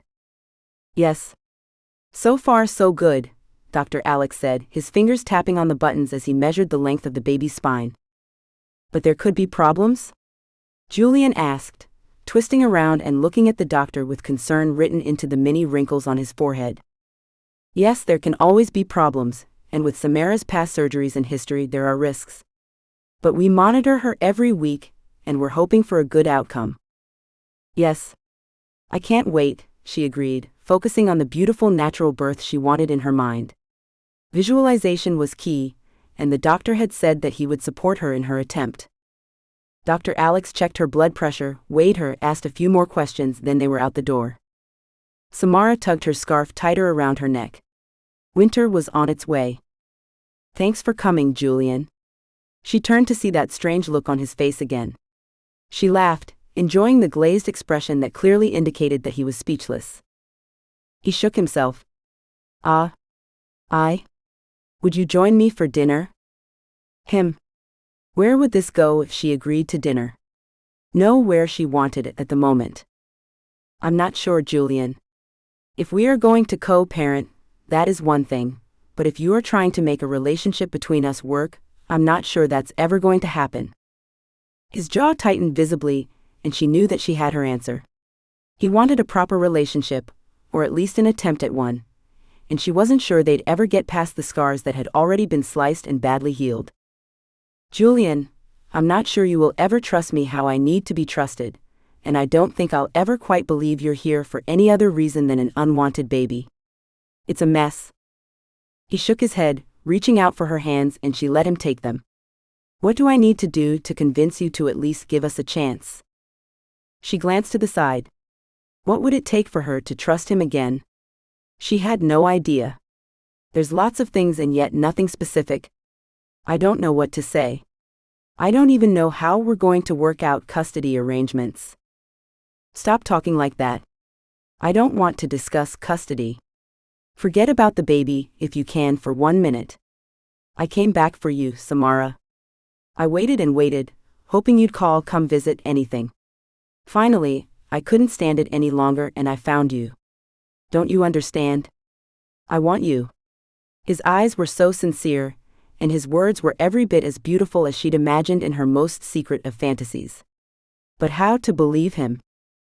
Julian, I don't want you to be so closed up and secretive all the time. If there's even a chance that we could make this work, I need you to open up. Let me know how you feel about everything. It's the only way I'll allow a relationship to develop. He leant forward slowly and pressed his lips to her forehead, sending ripples of soft pleasure out through her body. When he leaned back, his eyes were shadowed but unguarded. I'm the man I am, and I know I can be hard to understand. So I'll try to give you what you want. I will. That's all I can promise. She sighed and pulled away a little. That was something she supposed. He lifted a hand and stroked it down her face. Are you sure there isn't a shortcut to this, Samara? We got along so well in Hawaii. Trust the international businessman to want to close the deal early. I don't know, Julian. She let her gaze meet his again. Let's just give it some time. I suppose. That's what they needed. And lots of luck, love, and laughter. He smiled, not moving to get closer, though a small part of her wished he would. No one had kissed her since their last night together in Hawaii, and her body missed him, craved his touch. We have lots of that. Julian bought an apartment in Samara's building a month later and moved in straight away. Leaving his multi-million-dollar apartment in central Manhattan was easier than he'd thought. Cathartic even, to get away from a living space that held nothing but bad memories for him. He invited Samara to help him decorate the new apartment. The poor thing had been neglected for far too long from people who'd last renovated in the 80s. He didn't care how she changed things or what she did. He wouldn't be living there long. He was on a mission. A life mission. He was building a family, and he didn't care where he had to live, or what he had to do to convince Samara that they would be perfect for each other's futures. He went along with all of her plans for a second home for their baby, a second nursery, a second bed for him. He had no intentions of living in his apartment building long term.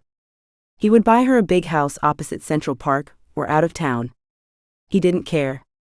As long as that vivacious, fun, sexy woman he knew in Hawaii came back into his life. Because he missed her, the Samara who had so enchanted him for the 2 short weeks he'd enjoyed her presence. And he only realized it as she began to re-emerge. When she began to smile and flirt and arrange their lives with her concise brain, he fell more in like and lust with her. He couldn't admit to himself that it could be more than that, just yet. Despite Samara's reticence, he would never give up on them being together, and as the days ticked over and they spent more time together, he knew he was doing the right thing. Pursuing the right woman. Would you come and meet my parents on the weekend? He asked her over breakfast one Sunday morning. One of their many rituals. He was still giving her lots of space to do everything she needed to do, and with his work commitments, he was still flying all over the world. But if he was in New York, he saw her every day. For a meal, a meeting, a chat. He found any excuse to see her, watch his child grow. They hadn't even kissed since Hawaii, yet the attraction between them grew by the day. Every smile, every flirt of her eyes sent a shiver of desire through him. Ah, I suppose I can. Why? Do they want to run down on the Waikiki project? He laughed. Hardly. Ah, no. My parents want to meet the woman who's having my baby. Samara, who was drinking fresh orange juice, choked and spluttered, orange specks of fruit splattering over the shiny bench top. Yeah, I felt the same way initially. What's wrong? Samara picked up a white napkin and wiped at her mouth before cleaning up the juice that surrounded her plate. I hadn't really thought about your family and how they'd react at the news. What did they say? His mother had been interesting indeed. Well, to start with, she was shocked. I have always declared that I would not have children. Samara's eyebrows shot up, and her head shook as she took the croissant from the plate in front of her, tearing at the end. You didn't tell me you never wanted children. He shrugged, belatedly realizing that he may have chosen the wrong thing to tell her out of that conversation with his mother, but he pushed on nonetheless. Well, to be honest, I think I told them that just to annoy them on one level. They were so adamant that I produce an heir for them, She smiled at him, her eyes lighting up with mischief. Didn't want to give them the satisfaction, huh? No. Well, what else did they say? She asked, her posture relaxed now as she ate more of her breakfast. They were very happy, actually. Especially when I told them it was you. My mother holds you in high regard. She loves women who are ambitious and hard-working. As I said, they want to meet you. How do they feel about the fact that we aren't, a couple? He grinned and didn't answer, taking a bite of his own croissant, the melted cheese and ham making his mouth water and a moan escape. Julian? Come on. I'm not going if you're not honest with me. He chuckled and prepared to spill his guts, a new and quite strange part of their relationship. No secrets was their main rule, and so far they seemed to be doing well with it. Honestly? My mother told me to marry you immediately. I told her I'd asked when I first found out and you'd turned me down, and rightly so. This caused Samara to sit back and smile at him. Really? Yes, really. I told her that it was the right thing to do, considering we didn't know each other very well, but that I was still hoping to convince you to take me on. She giggled at that, her cheeks flushing with a beautiful happiness he hadn't seen in a long time. Take you on?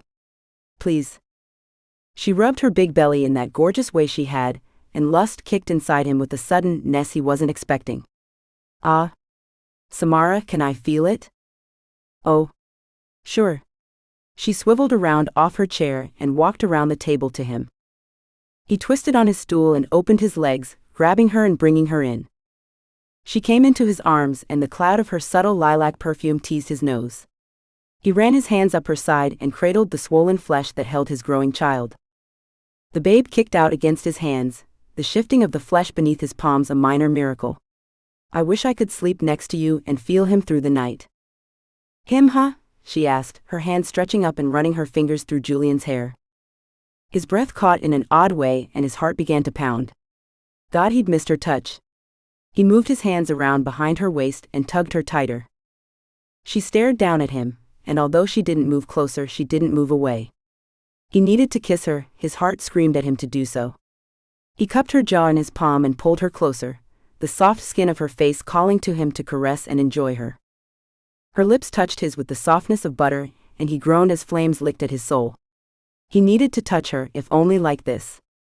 He licked at her lips and she opened up for him, a moan rolling through her throat as he delved deeper. Tasting her sweetness. She pulled back, her breathing rapid. I'm not ready for this. He knew she wasn't, but he needed more. I need you, Samara. I know you aren't ready for sex. But I need to feel you against me. Feel close to you. Would you lie with me? Let me hold you? With clothes on? He'd prefer not. Underwear? I need to feel your skin. Please. He hated the tone of begging he could hear in his own words, but as Samara's face transformed, he no longer regretted the words. I'd love that. She took his hand and pulled him to her bedroom, the duvet still rumpled from her sleep. I just got out of here, she joked while she unwrapped her top and awkwardly undressed. Julian tugged at his own clothes, shedding everything except his cotton boxers which were already tempting. He gestured down to his errant body part. I have no control over him, so I apologize in advance. It's been a long time for him. Samara was covering her belly as though she was self-conscious. How long's too long? She gulped suddenly, then shook her head. Sorry. I shouldn't have asked. I probably don't want to know. He laughed loudly at that one and pulled back the covers, lying down amongst the sweet smell of her skin. By too long, I mean, since Hawaii. It was by far the longest he'd ever gone in his adult life, but something hadn't been right. He dated a few women, tried to convince himself he could go back to his old life, but he hadn't made it past a single dinner. She continued to stand and stare, so he threw back the covers. Come on. I need to hold you. Chapter 19. I can't believe I'm doing this. Samara bounced on her feet in an awkward, heavy dance as they stood outside his parents' home in New York. They had a brownstone 3-story house that they barely visited, but with their grandchild's impending arrival, they were currently residing in the same state as he was for once. The door opened and Charles smiled at him. Master Julian. So pleased to see you, sir. Julian smiled at the man who his parents dragged all over the world to wait on them, and who never complained. Hey Charles. This is Samara. Samara, my parents' most trusted man, Charles Worthing. They stepped into the house with Samara and Charles exchanging pleasantries. He took Samara's coat, and she shook off the snow that had fallen on them in the short walk from the car to the house. Goodness, it's cold. This way. He took Samara's hand and led her into his parents' main living room, where they sat in front of the fire. The opulence of the room made him inwardly laugh. Compared to his half-renovated apartment and Samara's gorgeous little home, this mansion was outdated and stodgy. Julian. His father greeted him with a nod and extended his hand. Father? He shook his dad's hand, feeling Samara's keen eyes watching him. His heart stumbled a little, and yet he was determined to be open with her. About what sort of family she was entering, and to give her some background on why he was who he was. His mother finally stood up from her comfortable chair and approached them, her too tiny body making her look like one of those bobble-headed dolls. You can never be too rich or too thin. Yeah, right. Julian, I'm glad you finally brought Samara to meet us. Her displeasure couldn't be hidden in her tone nor her words, and Samara the people-pleaser jumped to fill the sudden void in the conversation. It's lovely to be here, Mrs. King. Well, let's sit down. He took her hand again and pulled her onto the couch with him, his parents sitting in their usual chairs. There was more silence, and Julian struggled to find a topic that wouldn't set off one of his parents. Samara shifted forward on her chair. How is the Hawaii hotel faring? Have either of you visited it since the summer? His parents' faces scowled in unison. No, the humidity in Hawaii is terrible. We never visit that hotel, his mother said. His father's gaze flicked to Julian. That hotel was Julian's responsibility. The weight of the words hung heavy in the room, and Julian struggled to bite back the anger. He'd worked very hard over the past 6 months to right all the wrongs. Set the hotels and their company back on its feet. And he'd heard from a private investigator that they'd found the embezzling asshole of a manager, and were working on getting him deported. That would be a great day indeed. Yes, it was my responsibility and still is. The hotel is doing very well now. Yes, thanks to Samara's help. I was right to hire her, his mother said to him as she lifted her nose several inches in the air. You were, mother. She was a great help. He stared back at her, strange ripples of bad feelings pulling at his nerves. He'd become very good at schooling his features, so that he didn't give his parents the satisfaction of knowing he'd been hurt by their callous words. He tried so hard to win back their trust if he'd ever had it in the first place. Perhaps their respect would never be possible. Samara's hand slid onto his knee, and warmth infiltrated the coldness spreading through him like a cancer, the sunlight pushing back the darkness threatening to overwhelm him. Well, I for one am extremely grateful for the fact that you called me Mrs. King. I would never have met this wonderful son of yours, and I wouldn't have this incredible baby growing inside of me. The happiness and dancing cadence of her voice made all three of them turn to look at her. Julian stared in wonder, the love that he'd sensed growing inside of him blossoming into a full bloom. She was incredible. When are you due, Samara? His mother asked. The 5th of September, but I've been told any time after next week really. Samara rubbed her belly and sat smiling at his parents, who struggled to look at her and make polite conversation. Would they bring up a lack of marriage, or would his parents be able to restrain themselves? Our son tells us that you have no interest in marriage, his father said, his eyes narrowed in suspicion. Right on cue. Father. Julian growled in warning, but Samara squeezed his thigh. It's all right. To answer your question, no, I'm not interested in marriage at the moment. I think I would look ridiculous in a wedding dress. She grinned and Julian's heart tugged hard in his chest. Does that mean that marriage is not out of the question? Because for our part, I would like to see our son settled with a wife and child as soon as possible. Samara grinned at his parents, her eyes twinkling with mischief. But he was married, and that ended horribly. Why would you want to do that to him again? His mother scoffed with disfavor. That was not a woman you marry. How he ever thought she was respectable, I will never know. You, on the other hand, are as different from her as summer is from winter. Julian stared at his mother, a lump forming in his throat. Why didn't you say anything back then? His mother sighed. Because. How will I put this? She had you by the balls and wasn't letting go. I knew that the harder I pushed her away, the tighter you'd cling to her. So I sat back and hoped she'd show her true colors before she got herself pregnant, and she did. There was a satisfied smirk to his mother's lips that he'd rarely seen, and he found himself smiling. Well, thank you for the insight, Mother. I believe I've chosen correctly this time. Samara scoffed beside him. Chose me, huh? I think the universe had everything to do with this, not you and your I am the master of my own destiny attitude. He turned on the couch and stared at her. Samara, you know I don't believe in that stuff. She twisted to look at him also, her fingers intertwining with his and gripping hard, the connection between them flowing like electricity. Really? Well, what do you call it when I'd sworn off work for the year, but got pulled into your mother's offer because of my parents' debts? I got pregnant in a situation which should have been practically impossible. She stared at him, and he remembered the hasty pullout in a pool. Yes, definitely low odds, even taking out the fact that she was practically infertile. Then we have a love affair, break it off, then you hunt me down, which I bet you've never done in your life. Gone after a woman who rejected you. He heard his parents' strange gasps, but he kept focusing on the woman in front of him.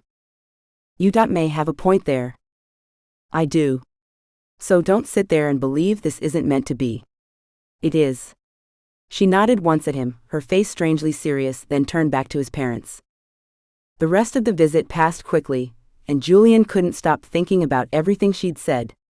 Did Samara really believe they were meant to be? They finished their drinks with his parents, rugged up against the New York winter, and ran back to his waiting town car. Seriously? I can't wait to get home. Samara shivered against him and slid into his side, pressing as close as she could. Your parents are so cold. Worse than this snow practically. He wrapped his arm around her and squeezed. I told you they weren't exactly your type of people. Now I know why you don't have a good relationship with them. They'd be impossible to keep happy. They are. He held her tight and finally pulled away, his brain whirling around in a massive tornado of words as it struggled to comprehend everything she'd said. Hey Samara, did you mean what you said in there? She turned to look at him. I usually mean what I say, but I was being a bit forceful at times because of how odd your parents were being. Which bit do you mean? The words tangled on his tongue, and he struggled to get them out. She waited, and he was grateful for that. The bit about us being meant for each other. She glanced down and away, toying with her coat with her slender fingers. Well, sort of. Why? He reached over and cupped her jaw, drawing her face back to look at him. Why? Because I want to marry you. If you love me and I love you, why shouldn't we share everything that is possible for us to share? Her beautiful blue eyes went wide as she stared at him. She wasn't saying anything, and his belly sunk with the realization that she may not have meant that much. What's wrong, Samara? Did you just say that you love me? If he'd been a cartoon, someone may as well have come along and banged him on the head with a frying pan. Had he said that? Why, yes, he had. Yes? He waited, unsure on where this would go or how she felt about him. On uncertain ground, for one of the first times in his life, he waited, as the driver took them through the crowded streets of Manhattan.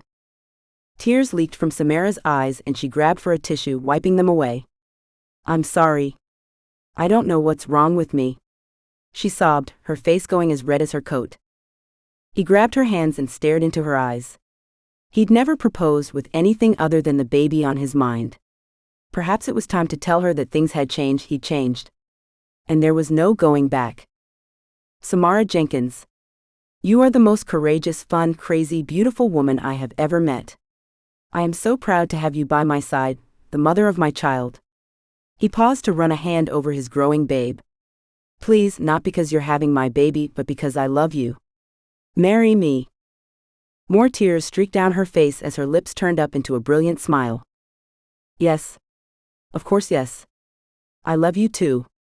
She launched herself at him in true Samara style and kissed him, her lips tasting of salty tears.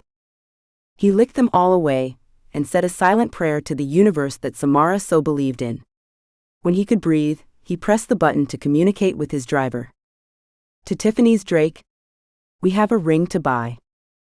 Samara snuggled into. You don't have to do that. I have everything I could ever want, right here. She put one hand to her bump and the other to his cheek, and he grinned. And because she didn't care, he knew, it was even more important to spoil her. I know that. But you deserve the best of everything. Starting with the most beautiful engagement ring we can find. And ending with, she teased, pulling him down on top of her. As many babies as you want. The tears welled up and she blinked, making them flow down the side of her face. He knew her now. I love you, Samara. And I'm going to spend the rest of my life making you happy. Epilogue. 18 months later. Samara caressed the small swell of her new baby beneath the satin of her fitted white wedding dress. When she'd planned her ceremony and picked out her slim-line gown, she hadn't thought she'd be pregnant for the second time. Are you ready, my girl? Her father asked, stepping up next to her and holding out his arm. His face beamed with pride, and her heart swelled with the knowledge that her beloved parents adored Julian. Yes. Most definitely. She took her father's arm in the lobby of the hotel she'd helped rise from the ashes. The marble floor shone, and there was a general happy buzz all around her from the many staff and all the people currently visiting the old dame of a hotel. Her father marched forward and they began to walk outside, the automatic doors opening smoothly, making her smile. Such a small thing, but it really did make such a difference. The bright sunshine shone on their faces, the once dreaded humidity wrapping around her and making her grin. They walked across the main road, and as she approached the large group of people gathered for them, she slipped out of her shoes as she stepped onto the sand, her wedding party set up before her. 100 people stood on the golden dune, staring at her, and as she looked back, her heart began to gallop in her chest. She'd waited for this moment for so long, and it was finally here. Separating the wedding guests was a long red carpet, leading up to the man she was going to spend the rest of her life with. Last time to turn back, my girl, her dad whispered at her as she took a deep breath, her heart continuing to flip-flop in her chest. She whispered back at him, hurry up, Dad, or he might change his mind.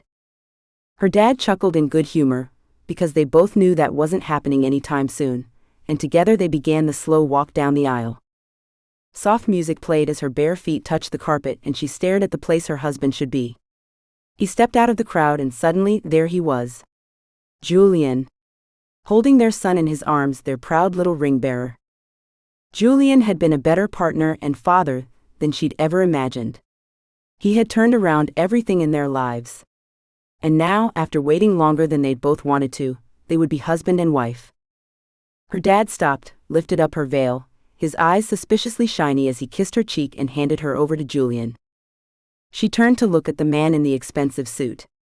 A man who'd taken her breath away the moment she saw him, and hadn't stopped doing so ever since. You look so beautiful, he said, smiling at her in that way where she could see the love that shone from his eyes. Yet there was a kink to his mouth that made her think that he was imagining taking this dress off her later. They turned toward the ocean, the celebrant standing beneath the canopy. Dear friends and family, we are gathered here today. The celebrant's word faded into the background as Thomas, her son, walked around to her side, clinging to her left hand as Julian held on to her right. Her family. She had everything she'd ever wanted, and it had all begun here. Her miracle in Hawaii. For another secret baby, billionaire romance, I think you'll really enjoy Her Boss's Baby, which you can download and read here. Or read on for a sneak peek into the story. Also by Lexi Mears. Axel and Chastity. My dad's billionaire best friend. Stand alone. Her Boss's Baby. The one that got away. Baby doctor. Forbidden baby. Good girl. Accidentally pregnant. One perfect night. First comes love.